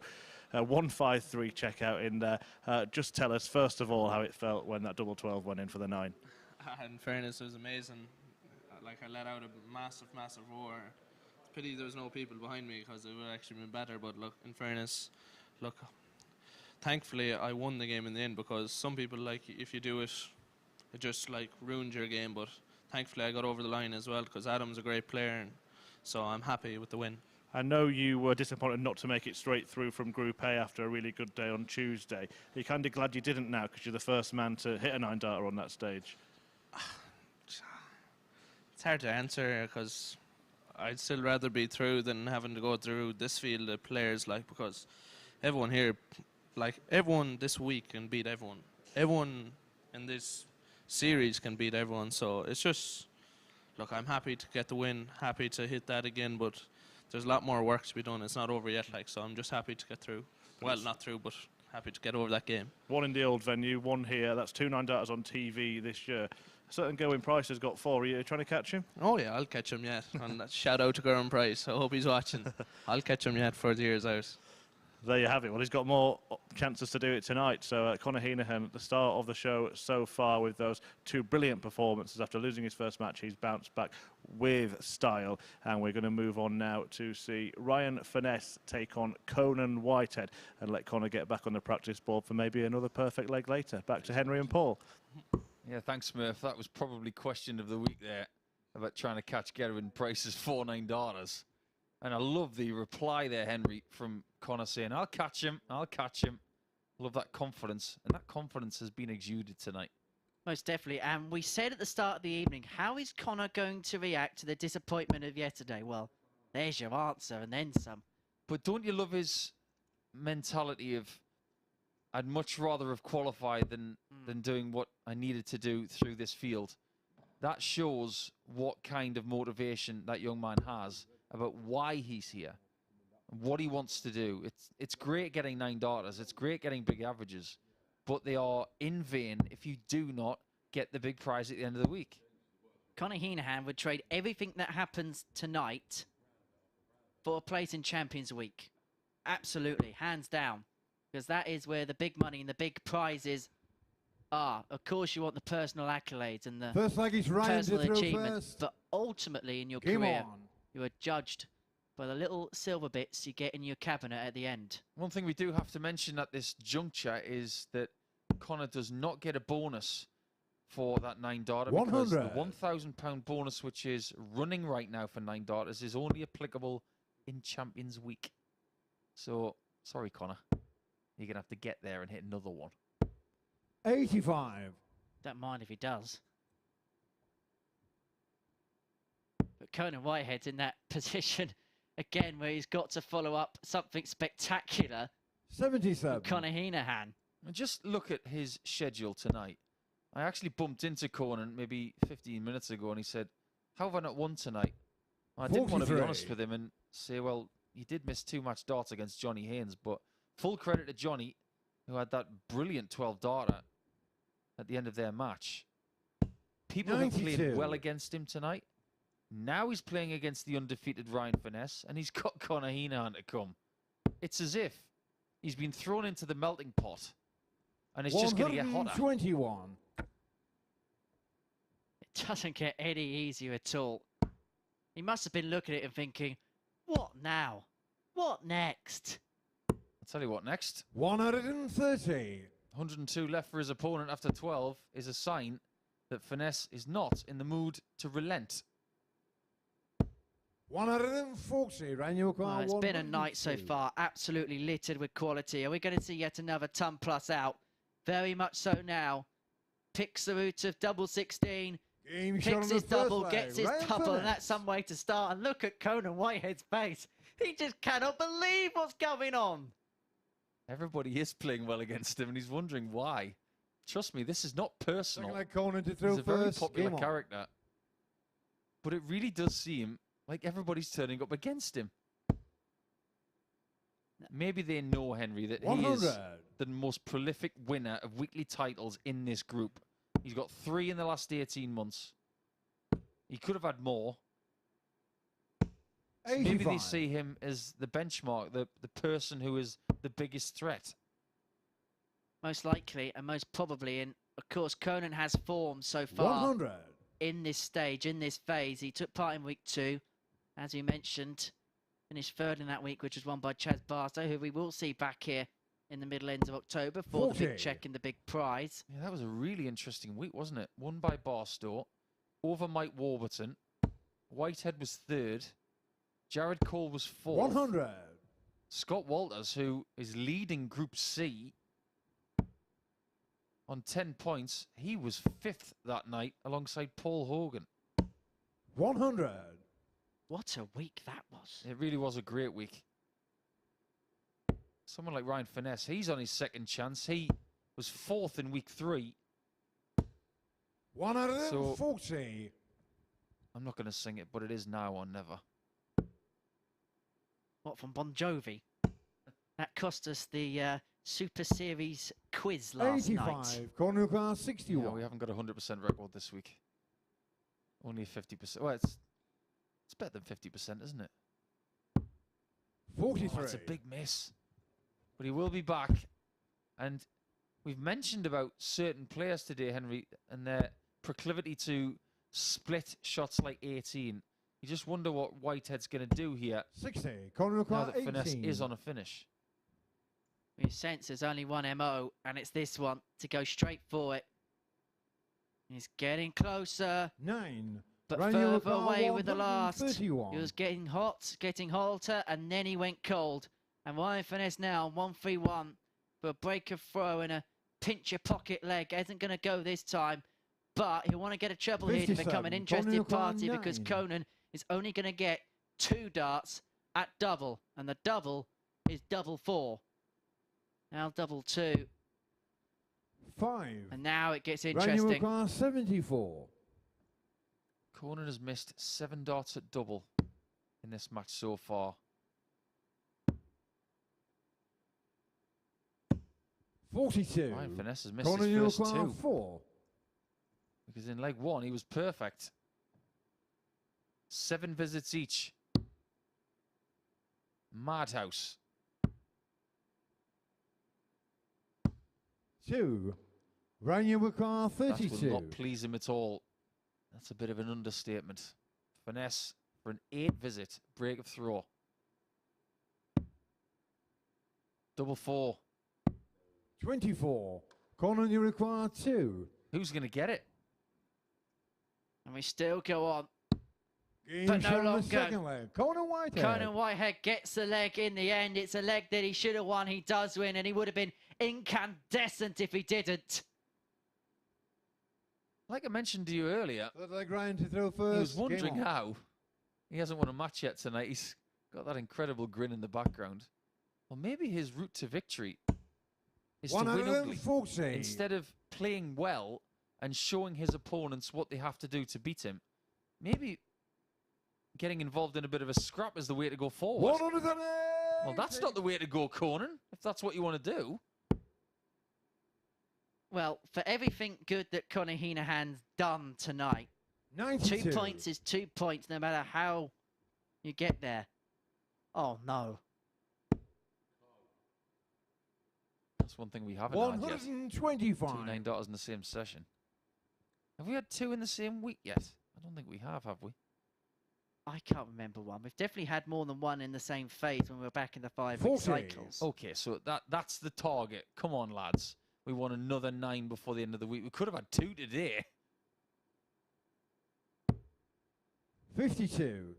Trying to think when we were in lockdown online, was there a week back in the really old format, whether there was one, possibly. We only had 2 in the at-home darts. 97. One was Aaron Conor your Monk and car one was Martin Adams. 144.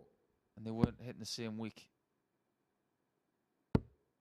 This is a much better leg. 92. helps. Ran your car Now Ryan, 132. Bullseye is calling. Stay right there. That was a somewhat very unkind deflection. 90. Whitehead, Conor Henahan 52. pick your double, Conan. You've got lots of options. That doesn't help. That one's only just in. 20. Just made things a bit more 42. complicated than they should have been.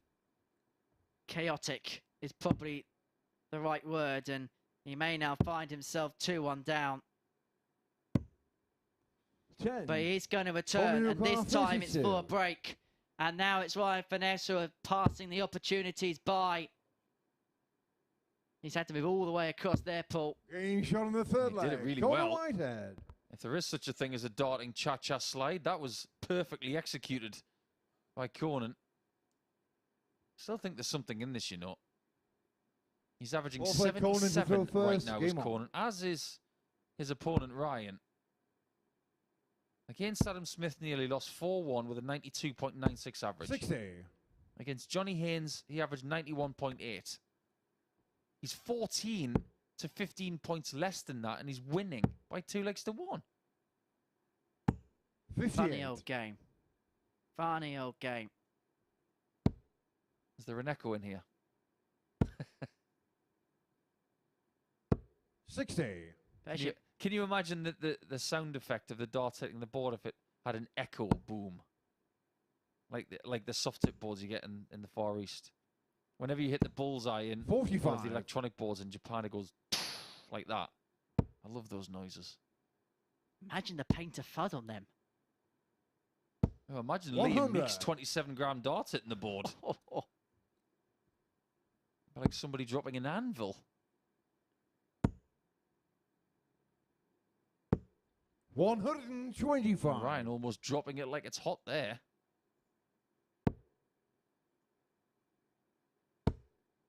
As you mentioned, just managed to get the 2 points. 140. Whitehead is just working away and chipping away and just trying to carve out whatever opportunities he can. 100. He's going to return for the 1-4-1. He's going to get 141. 6 darts for a potential 3-1 lead, but again, as he's approaching the finishes, he's having a bit of a wide into the target next 81. door. He's recovered the visit well, in fairness to him. But again, he's going to find himself on tops. Not spending a great deal of time in other 45. departments. Conor Henahan 60. Apart from earlier in this match, of course, where he went around the houses from 18s to 9s to 4s to 2s to 1s. He needs to find a clinical finish. Just get rid of it without any stress. And that's Game shot on exactly the what he was fourth looking leg. for, Conor right there. Whitehead. A really comfortable hold in 18 darts. The average means absolutely nothing. It's all about the W and trying to recoup some Looks of like Ryan to the throw lost first. legs Game on. from earlier on.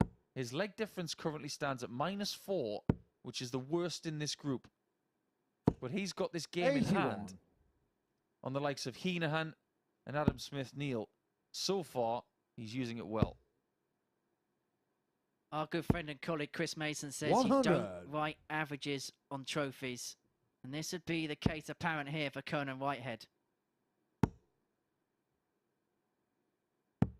92. Well, we mentioned the 9 darter for Conor Henahan earlier on tonight, and we were posing the question as 60. to streaks of 9 darters. Well, Conor Henahan's and Graham Usher's were in successive weeks, consecutive weeks. So we haven't had 2 in the same week. 140. So the gauntlet's been laid down. There's still more than 2 days to go for us to get 2 9 darters in a week. But I'm just so glad that we've got one on this stage. 60. Leg 5 is looking very rosy for Ryan. 58.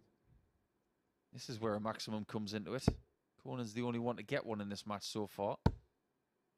Should be second. Beautifully done. That second dart was so good. Just a layup. A perfect shot. But here we go with a bullseye. 99. Now, Conor courtesy of that Henahan maximum, 101. Conan gets his first chance to win. as he timed that max to perfection. He's going to get one match dart, a double 16, Game to shot of the secure match, his Conor first Whitehead. victory of the night and secure it in some style. He had to work hard to get those 2 points, but as he raced towards the finishing line, he gets a high out of 101. That seals him the game. An 82.52 average, 2 maximums in there. The second one gave him the opportunity for the match. It forced Ryan Finesse to hit the 130. He didn't. Whitehead took advantage. He's a 4-1 victor, and it means every player now is on the board in Group B. Coming up after the break, it is Adam Smith-Neale against Johnny Haynes. The winner of that will get themselves onto 4.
What an evening it's been so far here at the MODUS Super Series. It's Thursday night, the start of Group B this week, and we had some electrifying arrows, including the perfect leg, the 9-darter from Conor Henahan a couple of games ago. And since then, we've just seen Conan Whitehead pick up his first points of the night and inflict the first defeat of the evening on Ryan Furness, who had won his first couple of matches, but was thrashed really by Conan Whitehead in that one.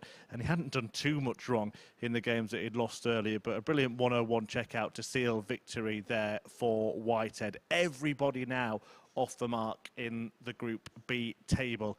But Conor Henahan, top of it, and that feels kind of right, doesn't it? Bearing in mind he's had 115.62 average and hit a 9-darter with another 107 average after that. Ryan Finesse falls to second after losing for the first time, and then the other 3 players all on 2 points. And remember, 3 players progress from this group, so it's totally wide open.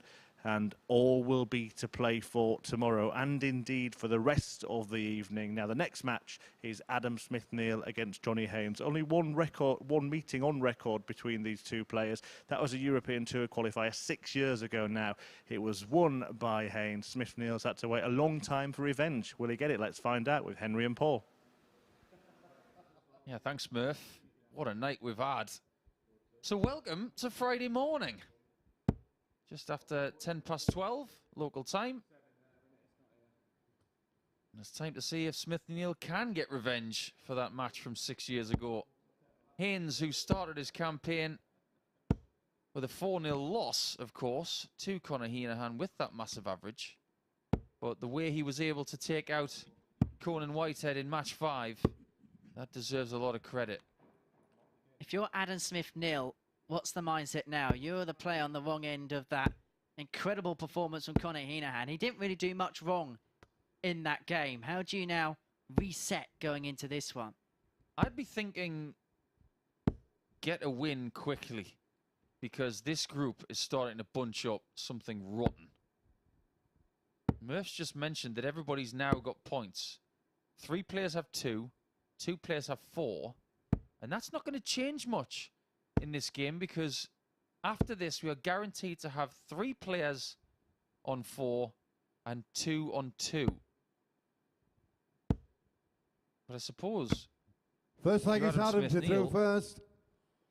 got to get a move Game on, on. because this is his last game of the night.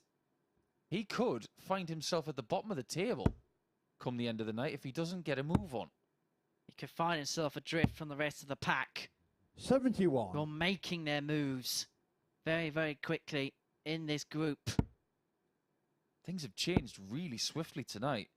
When you think about 44. how Smith-Neale started his evening by beating Conan Whitehead by 4 legs to 1, you all thought, well, maybe this is going to be Adam's group, but something 55. has changed over the last hour and a half. Do you remember about 10:15 we were questioning how Conor was going to react after losing that first game? Yeah, I do remember that. I think 100. we've got our answer. Emphatic. We talked a bit about Henahan as well, and how he hasn't got a decent nickname. 137. He's Irish. He's very good. He shares his first name with a very, very famous MMA 41. guy called Conor McGregor. I'm not going to say that you should call him notorious, but maybe there's something else in that. The 140. notorious Conor Henahan. Has a ring to it, does it? It does, but I don't think you should share nicknames with other people from other sports. I think you should try and think of something 58. a little bit more Adam Newquan, original. 98. It could be something to do with what he's done today. I'm sure Twitter will help him. 24. It always has its say. Well, Adam Smith-Neale is having his say in the opening leg. Well above and well ahead Johnny Haynes in this opener. He's going to leave 74. We'll hold in the opening leg as Haynes goes through some running repairs. He lost one of the flights out of the stems. 41. Top there. Adam Newquan, 74. Tried to save it with his right hand. Could be fraught with peril. So could his chances of leading by 1 leg to 0. 34. Because Smith-Neale's got time on his side. He will return. Haynes can only put pressure on from 217, and so Smith-Neale will return for tops for the opening leg. 60. Adam Newquan, 40. Every single time we ask questions of the players tonight, Game shown we in the first seem leg. Adam to be Smith-Neale. getting an answer. Adam Smith-Neale taking the opener against Johnny Haynes in a game you feel both have to win, considering their predicaments in the Second leg, table. Johnny to Most throw definitely for first. Game Smith-Neale, on. because as Paul rightly alluded to, it's his last game of the night. Johnny Haynes will return for game 10 of 10 60. against Ryan Finesse. I think we're all looking forward to the next one, aren't we? Whitehead against Conor Henahan. You just wonder how much they've got left in the tank after what's been 140. an exhausting evening. And it has raced by tonight. There were times yesterday morning when we had the Group 60. C action where we thought things were just ambling along. But tonight it's been a bit more automated at a very good speed. That's good stuff. 123. Smith-Neale has got himself a really big lead here in leg 2, which may get a lot smaller. 140. Only 3 points in it now. But Smith-Neale back at the hockey, effectively taking the darts. 86. Leaves himself on a finish, but he would have felt after the first day he's going to leave it much handier than 152. 41. But he's going to Adam get Newcar, 6 darts at it. 152. Haynes hasn't quite got up to the races in this game as of yet. Smith-Neale is just taking full advantage of that average 22. just underneath 88, which has kind of been where he's been for most of the night, not always getting the success he should. Now, what word would he use to describe that previous visit? And the one that screams to me is grim. 121. Adam Newcar, 130. 22 from 152. He will hate that with a passion. Now, let's not forget that he was in a Johnny Newcar, hugely 79. advantageous position here in leg 2. He might still win it, but he might have to dodge missed darts. Or missed dart. It's now 58. Double top. 59. Adam There's the Newcar, miss. 50. Can Smith-Neale recover?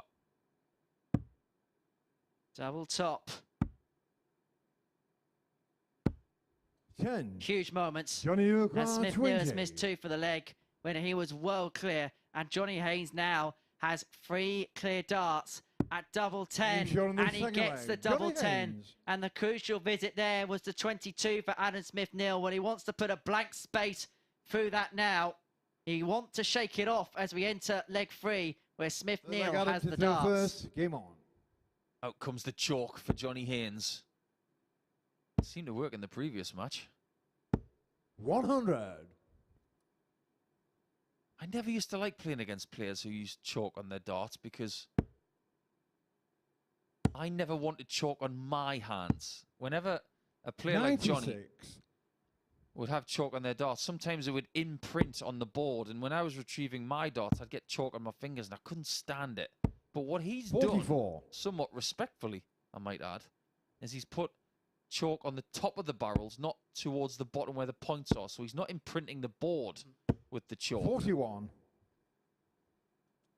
We sometimes see with players, I suppose, Mensa Sulevic being the modern case in point when he used chalk, you'd see all sorts of indents on that top of the 20 bed. Yeah, Phil Taylor used to use chalk as well, but he had this habit of putting his dart case on the table. It would open up like a book. 83. And there'd be chalk on the inside of that case. And every now and again, he would just dab his finger on it. You wouldn't need much. You just needed just a touch of it. 100. Whereas Johnny Haynes has got more than a touch on those barrels there. 60. It almost Adam looks like Newcar, they've been coated in 160. corn flour. Another. Would have left him tops. And it would have been the joint 140. biggest finish of the week. And he leaves himself on double 10. Great last dart there. Find room to hit the treble from there. 99. Adam Newcar, 20. Just needs to start finding doubles with a bit more accuracy at the start of a visit. No score. Johnny Newcar, Didn't really scare it. 122. This could be a potential game changer for Johnny Haynes. 1-2-2 incoming. Single for the bull.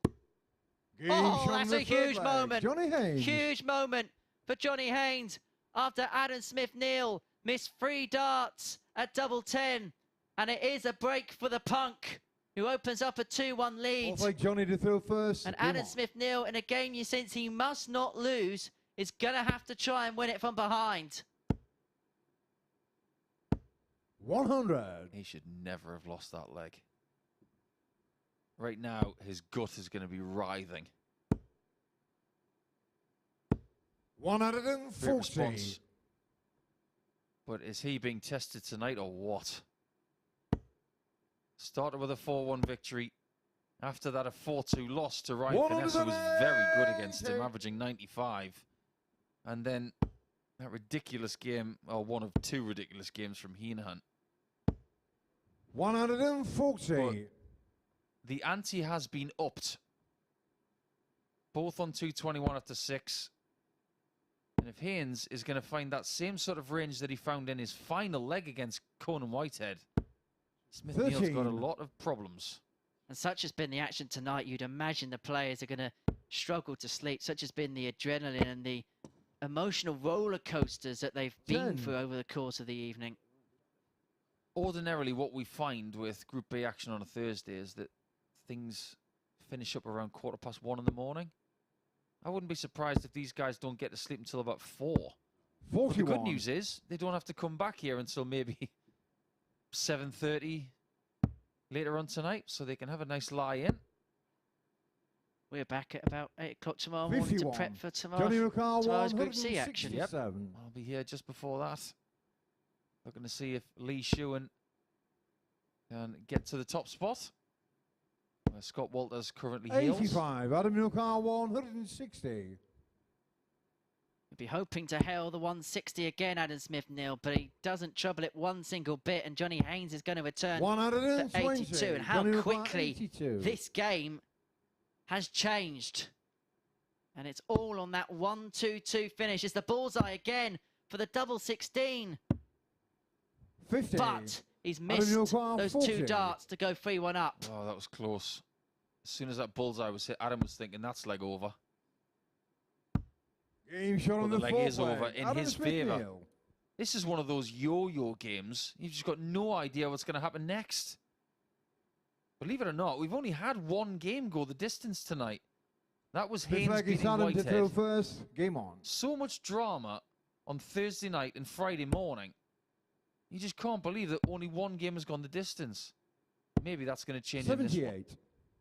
It has been a mesmerising night at the MODUS Super Series here at the MODUS Live Lounge. Well, hopefully we'll see more drama like this on Saturday night. And if 100. so, you will want to join us for the finals. Head to dartshop.tv for all the ticketing information. They are free of charge. You can watch this in person 60. for free. I'd come down if I wasn't here already. 100. I think we've got the best seat in the house. Well, one of them. Comfy. That's not too bad.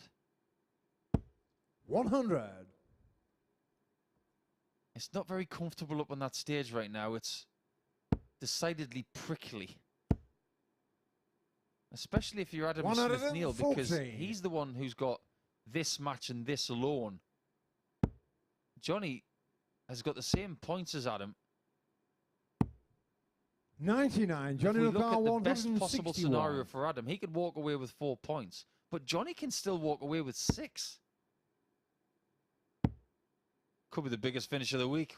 Bull. 113. Adam Ricard, 164. Can Smith-Neale gazump his joint biggest finish of the week, which is the 160. The 164, 64. not on this Johnny occasion. Ricard, So Johnny 48. Haynes will have the chance to get the break and to go within one of victory. It's tops. 28. And Adam it's not Ricard, 3-2. 100. What a chance he's had to get massive, massive gaps between himself and his opponent. 40. 2 doubles Johnny not Ricard, found 20. for ASN and Haynes for that break, which he's already missed.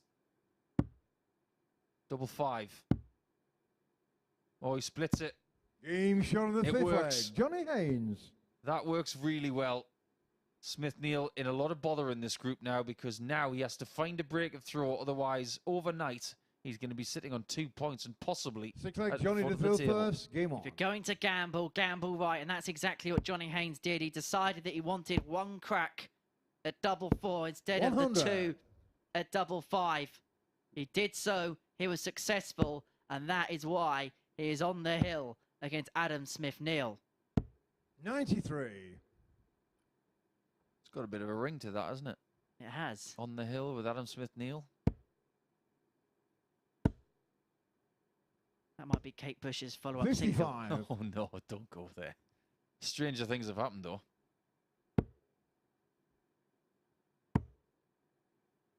can tell it's getting late. 96. It's getting very early. It's getting very good. It's been brilliant tonight, hasn't it? It's been a real pleasure calling this in with you. Whitehead against Henahan next. 41. Can't wait for that. And Johnny Haynes has almost surrendered his advantage of throw already, and he very much has so now. 125. That was a gutsy last dart from Adam. There was a small opportunity there for him to lose that second dart on the floor because it was nestled between another point 55. and a wire, which means it's not grabbing a lot of sisal. Was there perhaps a case to switch? 100%.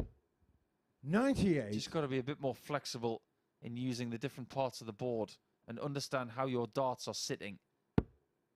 All is not lost. He's on 89 after 12 41. to take Adam us Newcombe, all the way for 89. the second time in this session. Crucial moments here for Adam Smith-Neale. Doesn't have to go for the bullseye, so he goes treble 18, double 8, but he 81. goes inside on the double 8. He will return for double 4. Johnny Haynes is looking to apply as much pressure as possible. And crucially for Smith-Neale, if he can get the double 4, it is a break. So it would mean 137. Adam he would Newcombe, have 8. the advantage of throw in the deciding leg if he can get this. Game He shot on the can. 6th leg. And we Adam will go all the Smith-Neale. way. And it will be Adam Smith-Neale who'll have the throw. And it is a crucial leg for him to win because he could get cut adrift if Johnny Haynes can move on to 4 points.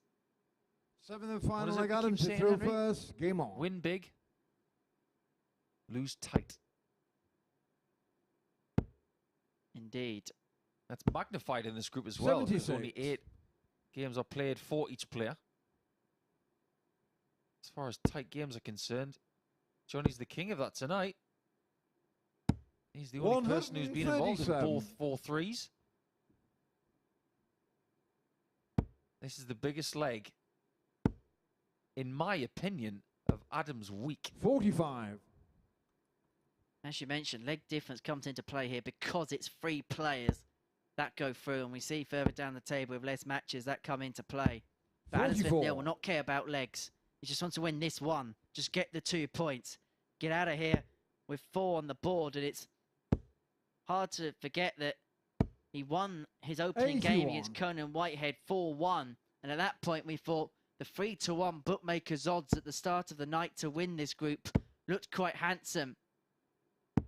137. Well, Adam has got to start on 19s here.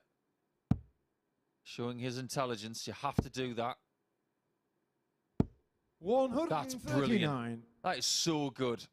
The right tactic, the great execution, and again he leaves a 160, but he might have to hit it. Most definitely now. 63 remaining. Oh my 159. goodness gracious. Adam Newcombe, 160. For the match. You felt he had to take it, so Haynes will return for the double 12 after 12 to wrap it up. Johnny Haynes has been absolutely magnificent at finishing off opponents. 12. But not Adam this Newcombe, time. 20. Adam Smith-Neale using his get out of jail free card to get 4 points from the night. Game shot And on the uses mat. it Adam on the Smith-Neale. double 10 to get the better of Johnny Haynes by 4 legs to 3. But how different the complexion of the group could have been for Adam Smith-Neale. He gets there in the end, an 82.61 average. Johnny Haynes got the only maximum of the match. 4 from 13 on the doubles for Adam Smith-Neale, but he wouldn't have cared how he got victory in this match. It was crucial he did. Gets himself onto 4 points overnight. Johnny Haynes has got a chance to move himself on 4 when he plays Ryan Finesse in the final game of our evening session. But after the break, we're both looking forward to this as Conan Whitehead takes on Conor Henahan.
Welcome back. Well, tonight's had a bit of everything, hasn't it? And another dramatic darting ding-dong we just witnessed before the break there.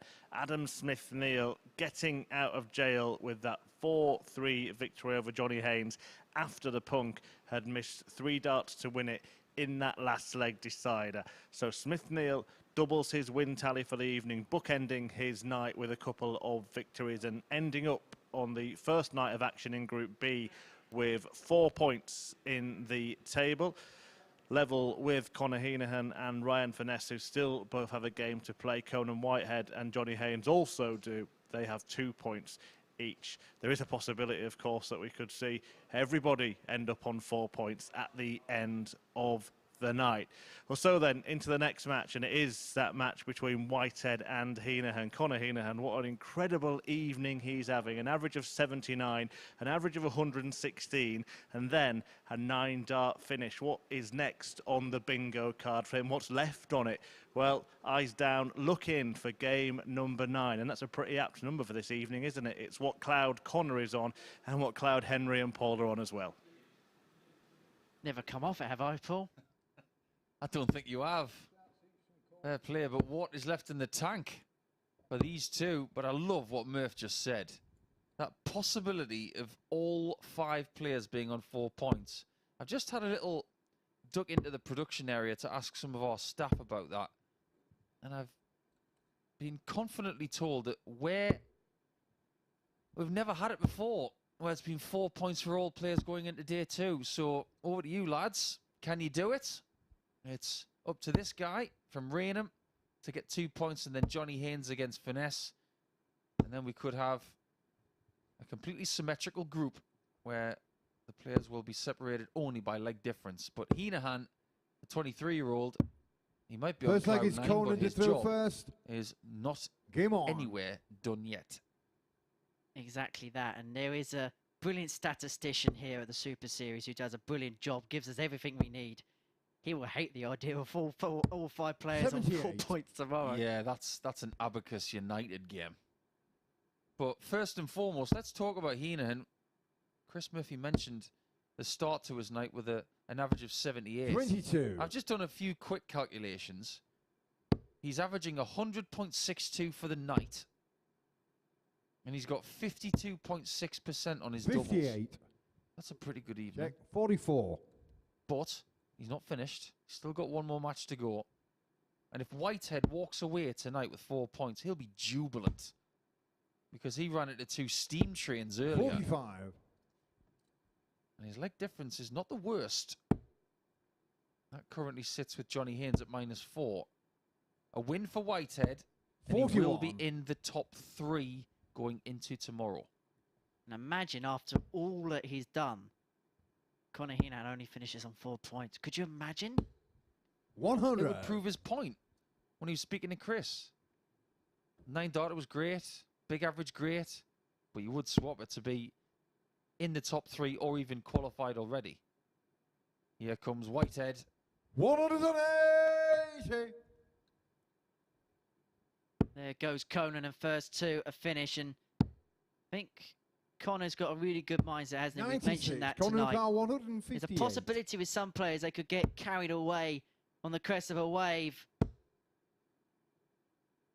Conor Whitehead was hoping he'd be getting carried away in the 158 finish. He leaves himself double 12. He's going to be first 2 a finish. He's going to get time with Henahan all the way back on 238. But how much pressure is this going to be under? 68. Conor Henahan 24. Well, he's left himself the fish. Game shot on the first He ain't going to leg. get a Conor go at it Whitehead. because Conan Whitehead clean with a double 12 wins the opening leg. And to be fair, the big fish is the only thing Conor Henahan hasn't done tonight. Yeah, that's true, actually.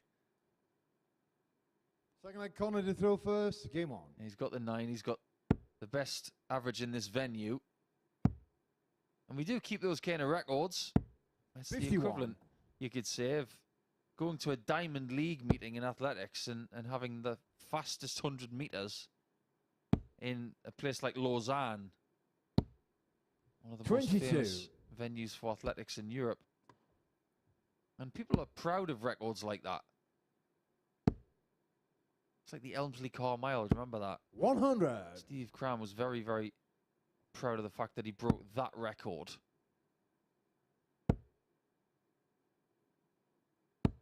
28. Now, 115.62 can be beaten.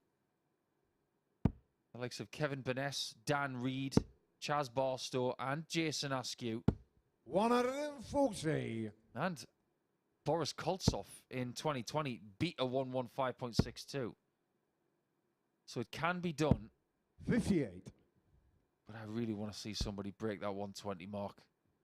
I think, realistically, I'm not just dreaming here, I think we're going to break it in Champions Week. 96. And it's probably going to come from someone like Graham Usher. Because when he goes purple, it's more purple than Prince. 42. Conor Henahan 114. I'm not even going to want that with a response. Well, Conor Henahan is looking to respond with the 114. And akin to the last leg, the player throwing first has had a huge 42. advantage in the scoring stakes. He's going to get as many, really, as he wants from the 72. Because even if Whitehead filled it up, he wouldn't be on a finish. 100. Conor Henahan 72. Another. Double top. 32. He's going to need 2 visits minimum. You think about the fact that we've had, was it 10 9-darters now? We've only had 100. one Conor person Henahan, convert 40. 350 and 6. That's the maximum 6-dart Game conversion. shot on the second leg. 1-1. Conor Henahan. Henahan's on the board. But that 350 and 6 darts was completed in week 1 of last year. Week 1. The same week Third leg, as the Conor to throw 118 first. plus Game on. average from Jason Askew. So things tend to happen in bunches.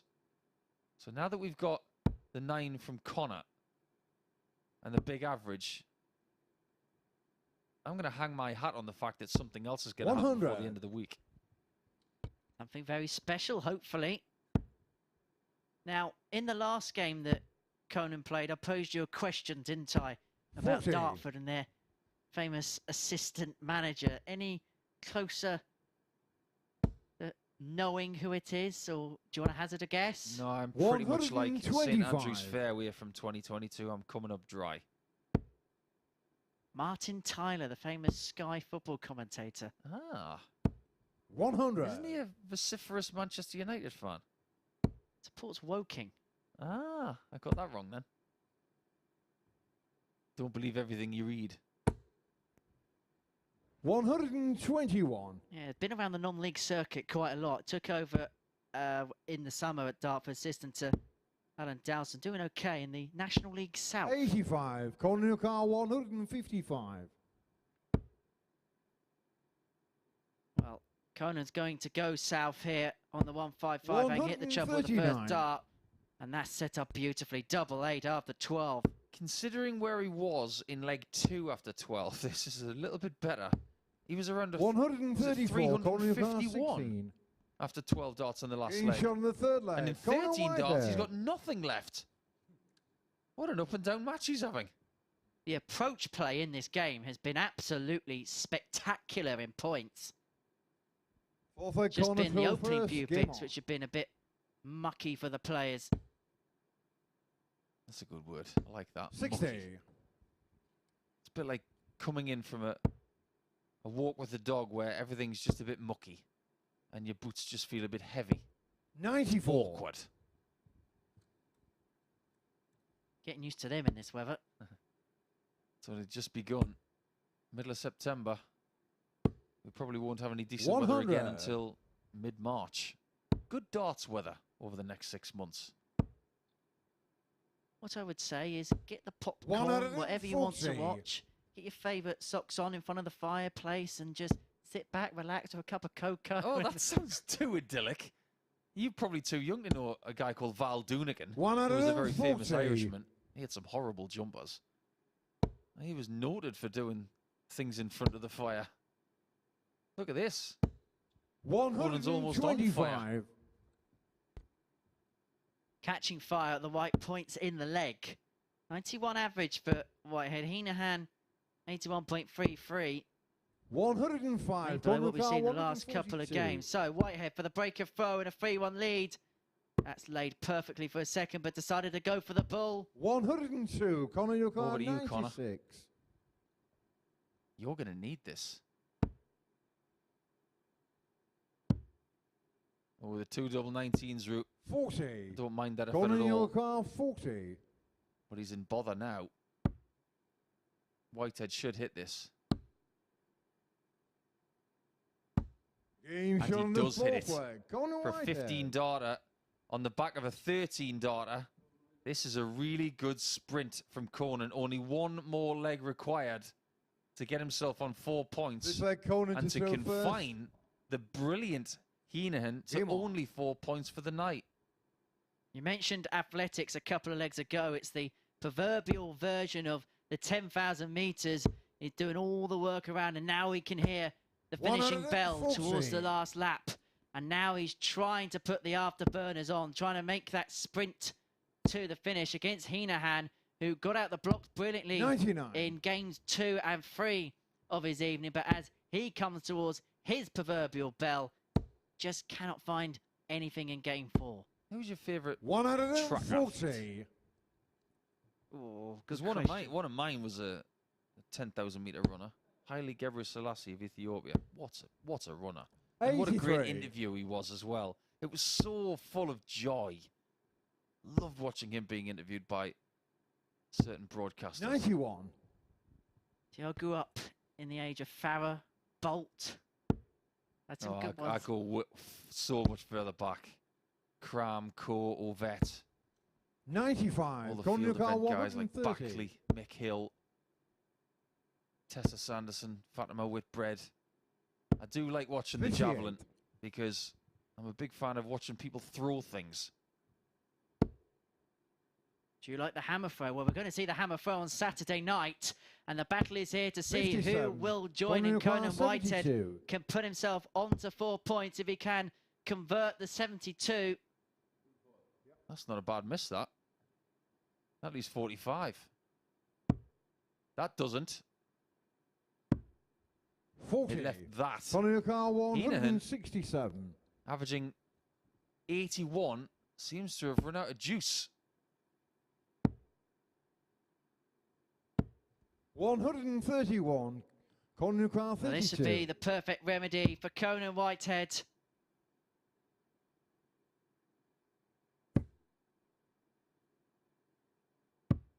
But it goes Conor, inside your card, 36. on the double 16, and this could spell danger. Danger, Will Robinson. Danger. Double 9. Game shot on the fifth leg. And Conor after Henahan. 4 missed match darts, Whitehead has got to go all the way back to the start of another leg. We have seen earlier today, Lee Shewan was 3-0 up in his Sixth leg, final Conor game of the Henahan day. first. Game And on. we all thought it was just a matter of time before he finished things off. And the next thing you know, Scott Walters wins 4 straight legs and denies Shewan 2 vital points. 140.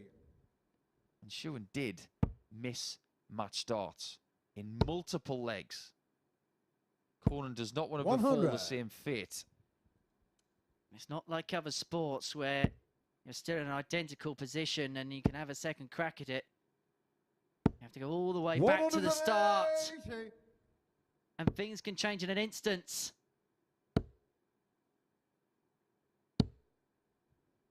40.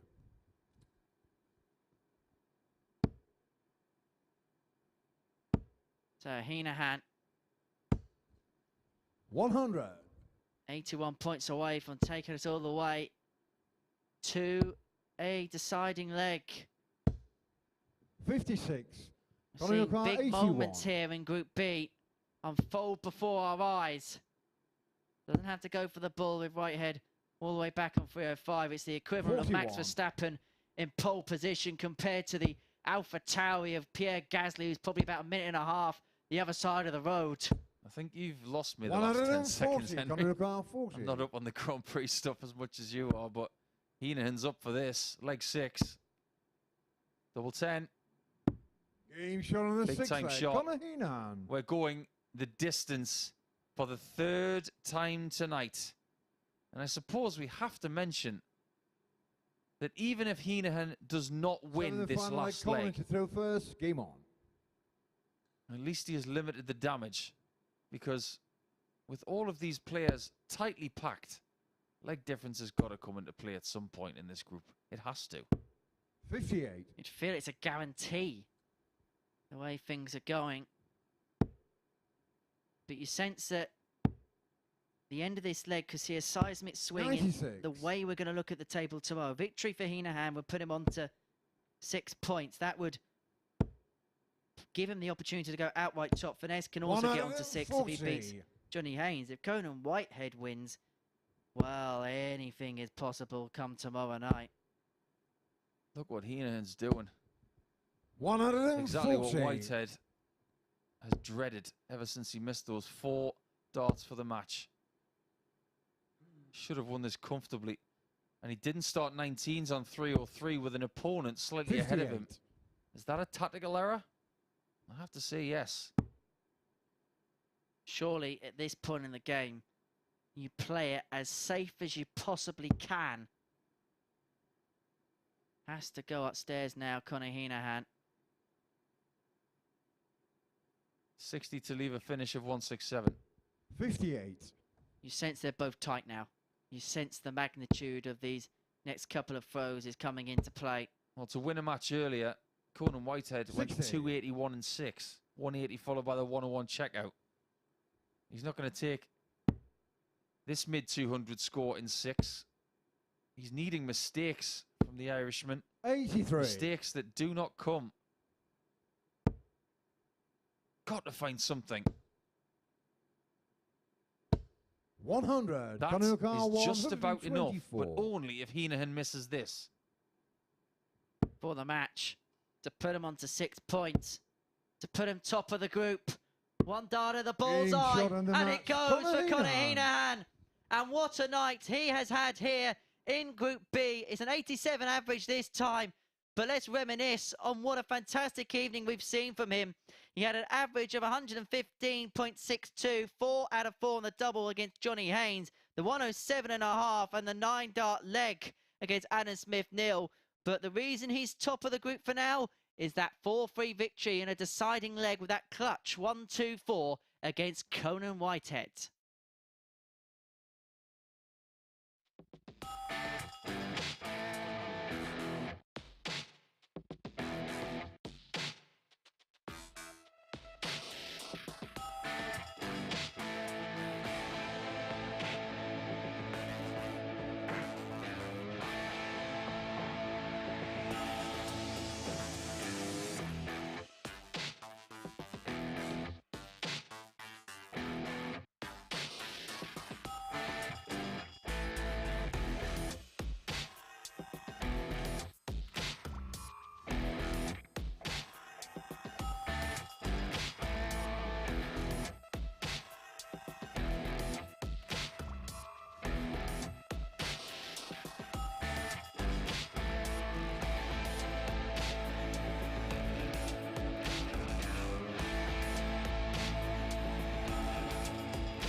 Back to the MODUS Super Series. What a night it's been. It is the night when this new venue, this new look tournament really came alive. A 9-darter from Conor Henahan earlier on, 115 average for him as well, and it's probably fitting that he is going to be at the top of the table after winning his last match of the night. But Conan Whitehead will be kicking himself. He had 4 darts to win that match 4-1 before Henahan came back, eventually taking out that 1-2-4 on the bullseye. It leaves him on 6 points. Another man who mismatched darts in his last game was Johnny Haynes. 3 of them, in fact, in a deciding leg against Adam Smith-Neale. He's looking to get his 2nd win of the night, while Ryan Furness is looking to get his 3rd and join Conor at the top of the table. So for one last time tonight, it's back over to Paul Nicholson and Henry Deacon.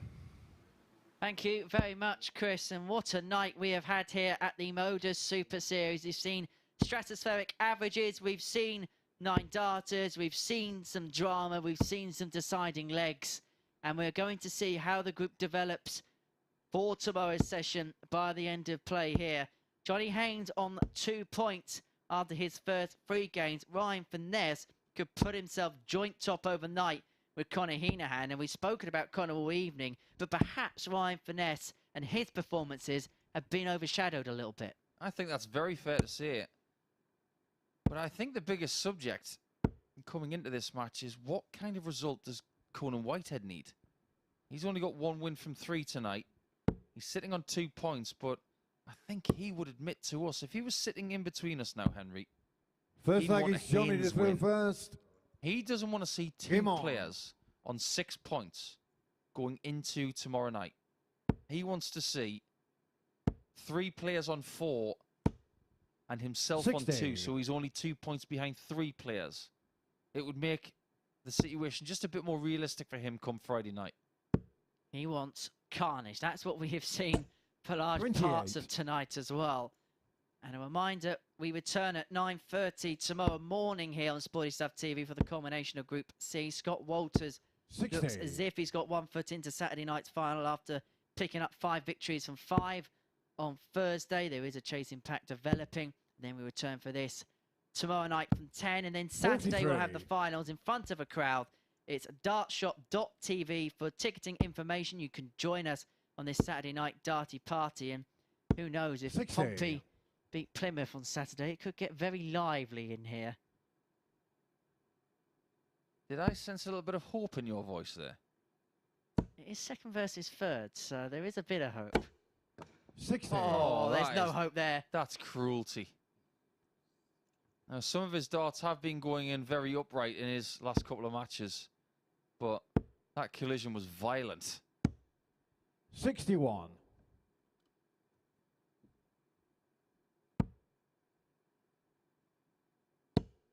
I'm not going to say anything against his equipment because he's actually using an old brand of my 140. dart. Mind you, I haven't used those darts for quite some time. But he's using them very, very well indeed. 85. Only good players throw with asset darts. I wouldn't go that far.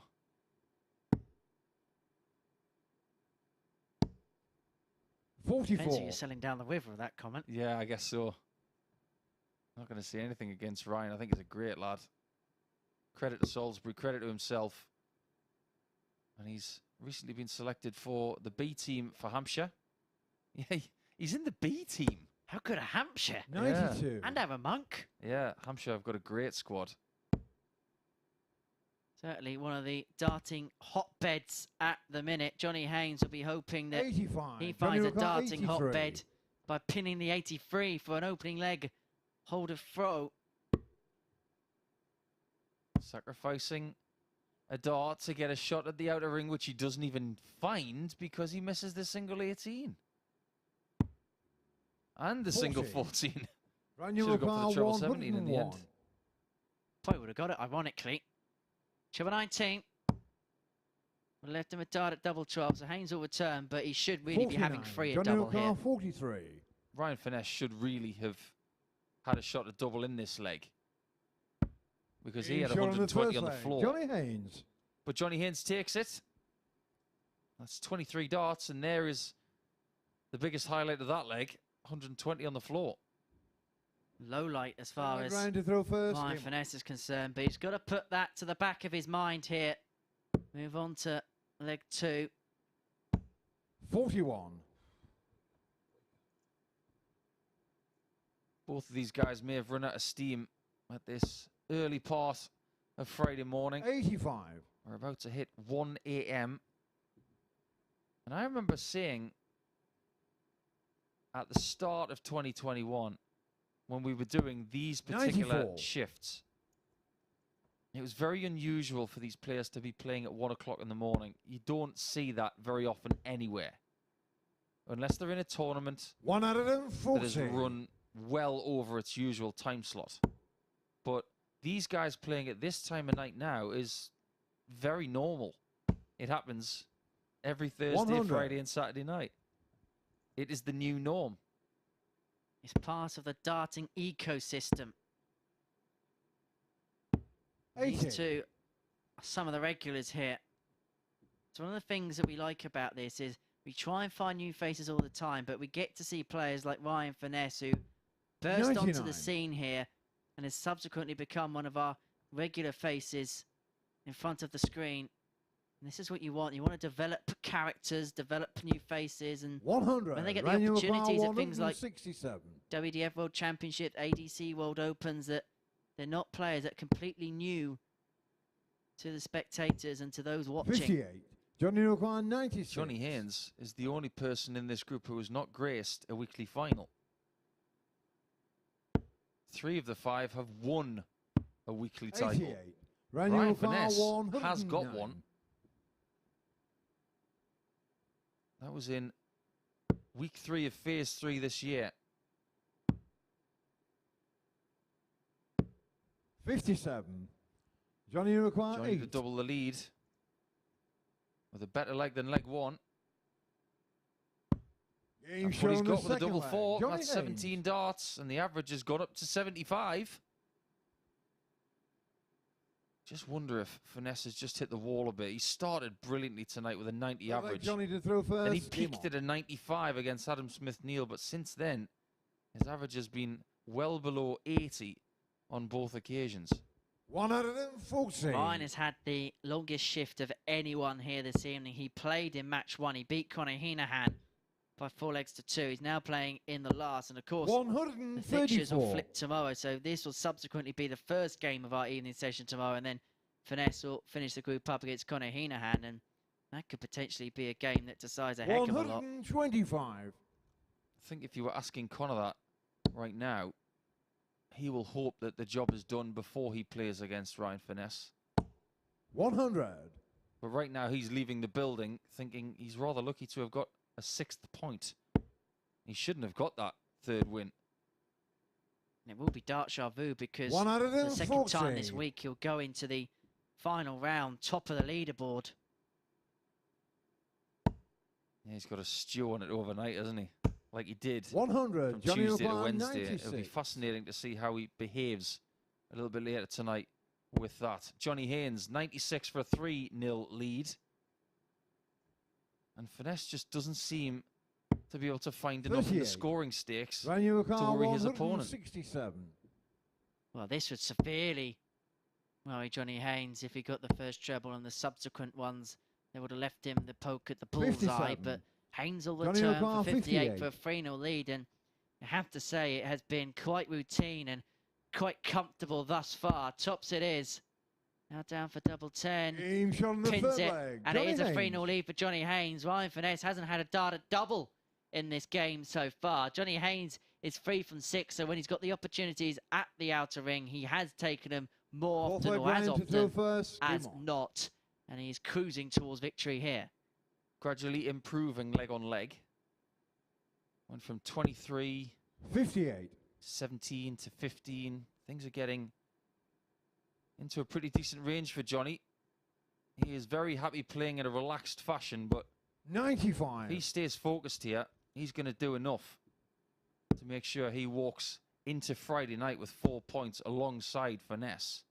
A 4-0 140. victory for Johnny Haynes here would get his leg difference back to all square but it would demote Ryan Finesse to 100. -3, so he would leapfrog his opponent with the big victory. Set up so nicely for tomorrow night, isn't it? No matter what happens, it looks as if Johnny 33. Haynes is going to make it 3 players on 4 points, with Whitehead on 2 and Henahan on 6. Start of the night with a 100. 4-0 drubbing at the hands of Henahan did Johnny Haynes. At that point, he was looking like a daft punk. 100. Now he's looking a bit more fruitful. One more time, he's hoping he'll have to go to the well. 100. Ryan O'Connor 170. To save the match, we haven't had one this week. We might get it in the early hours. Bull. 145. so close. Johnny O'Connor It's 106 for the win for Johnny. To seal the match, to seal victory in next to no time at all. Johnny Haynes has missed the big number again, so Finesse will return for the 25 to make it 3-1. 8-8. Game There shown it the is. fourth leg. Ryan And the Furness. game goes on, but for Johnny Haynes, he will have the darts here in the 5th leg to seal a 4-1 victory. If Looks like so, Johnny to throw first. he Game would on. join Adam Smith-Neale and Ryan Finesse on 4 points. And it would set up a grandstand sprint for the line. And the final day's action in Group B tomorrow, 10 o'clock we start here on Sporty Stuff TV in the evening. 42. We'll return tomorrow morning from 9:30 for the conclusion and culmination of Group C here at the Super Series. And at the halfway stage, Scott Walters is 10 from 10. 85. 5 wins on his opening day. Lee Shewan, Kevin Painter, Steve Brown, Moreno Blum, the closest competitors. Liam Meek will need a big day tomorrow to qualify in the top 2. 115. As I say, 9:30 start, Sporty Stuff TV. And the victors will return for Saturday night's finals, 10 p.m. Sporty Stuff TV. And of course, you can join us here. It's dartshop.tv for your 85. free tickets for that one.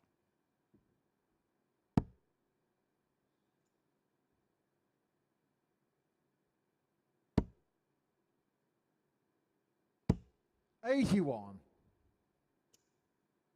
Just keeps Finesse in it if Haynes cannot get a big score.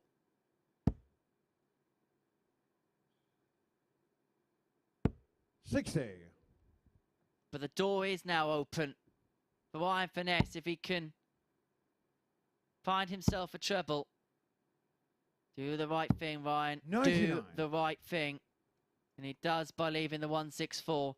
So he's going to get a poke, but how handy can Haynes leave this? Wow. That's as disastrous as it gets for the first 2 darts of Johnny Haynes. He's going to have to 21. Ryan O'Connor find a 164. treble. He couldn't. And so Finesse is going to get 6 from 164 to bring it back to 3-2. 45. And we could see a swing in this game that perhaps no one predicted a couple of minutes ago. Because this would be for a break. 100. Ryan O'Connor 119. Will the 119 go?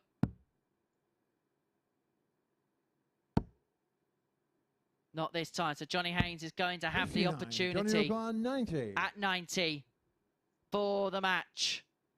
And to put himself on to 4 points. The bullseye will Game do it shot on the for match. Johnny Haynes. And we are going to have a grandstand finish to Group B tomorrow night. 3 players locked on 4 points. Conor Whitehead on 2, Conor Henahan on 6. We'll talk about that more with the guys in just a second. Here's the summary of this one, though. 79.91 for Haynes, 4 from 7 on the doubles, 57.14%. That equates to the high out of 90. Ryan Finesse, 77.83 average. It was just an off one at the end of the session for the pair. So then let's get the final thoughts and reflections of the asset, Paul Nicholson. He's made his way up to the gantry to join Chris Murphy. Thanks, Henry, and I hope you managed to get some sleep tonight. You sound like he enjoyed himself, Paul, and I'm sure you did as well. Yeah, that was a great session. Best session of the week so far. And I say so far quite loosely because I get the feeling that tonight on Friday is going to be rather exciting to have the climactic aspect of Group B. Group C is going to be great as well, but that is a great marker set down by all of the guys tonight. Johnny Haynes, really with that 90 check out at the end, that was terrific. Yeah, let's unpick what's happened this evening because, of course, the 9-dart finish will take the headlines. But if we have a look at the table at the halfway stage, I mean, it's really all to play for. Even Conor Henahan, after a brilliant night, isn't safe. Not at all. He has some recent history from Wednesday where he came into the final day of Group A and wasn't able to get the job done.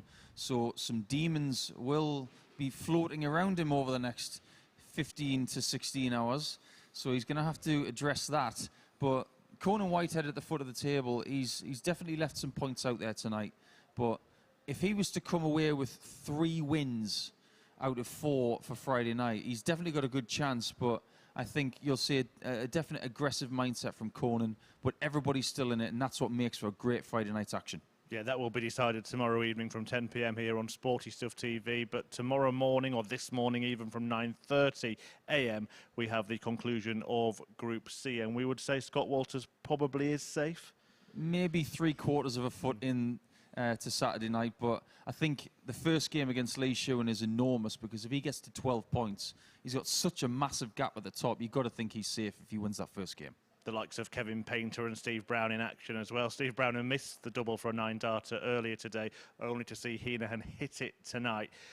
2 players from that group go through to finals night on Saturday. 3 from the group you've been watching this evening. And Andy Hamilton is already there. Tickets are available as well, free from dartshop.tv for this Saturday's finals night or any finals night in the coming weeks. Do come down and join us here. You will not regret it. Paul, it's been fantastic, hasn't it? Should we do it all again tomorrow? Yeah, all right, why not? Thursday's been thrilling, and I think Friday is going to be fun. We'll see you then.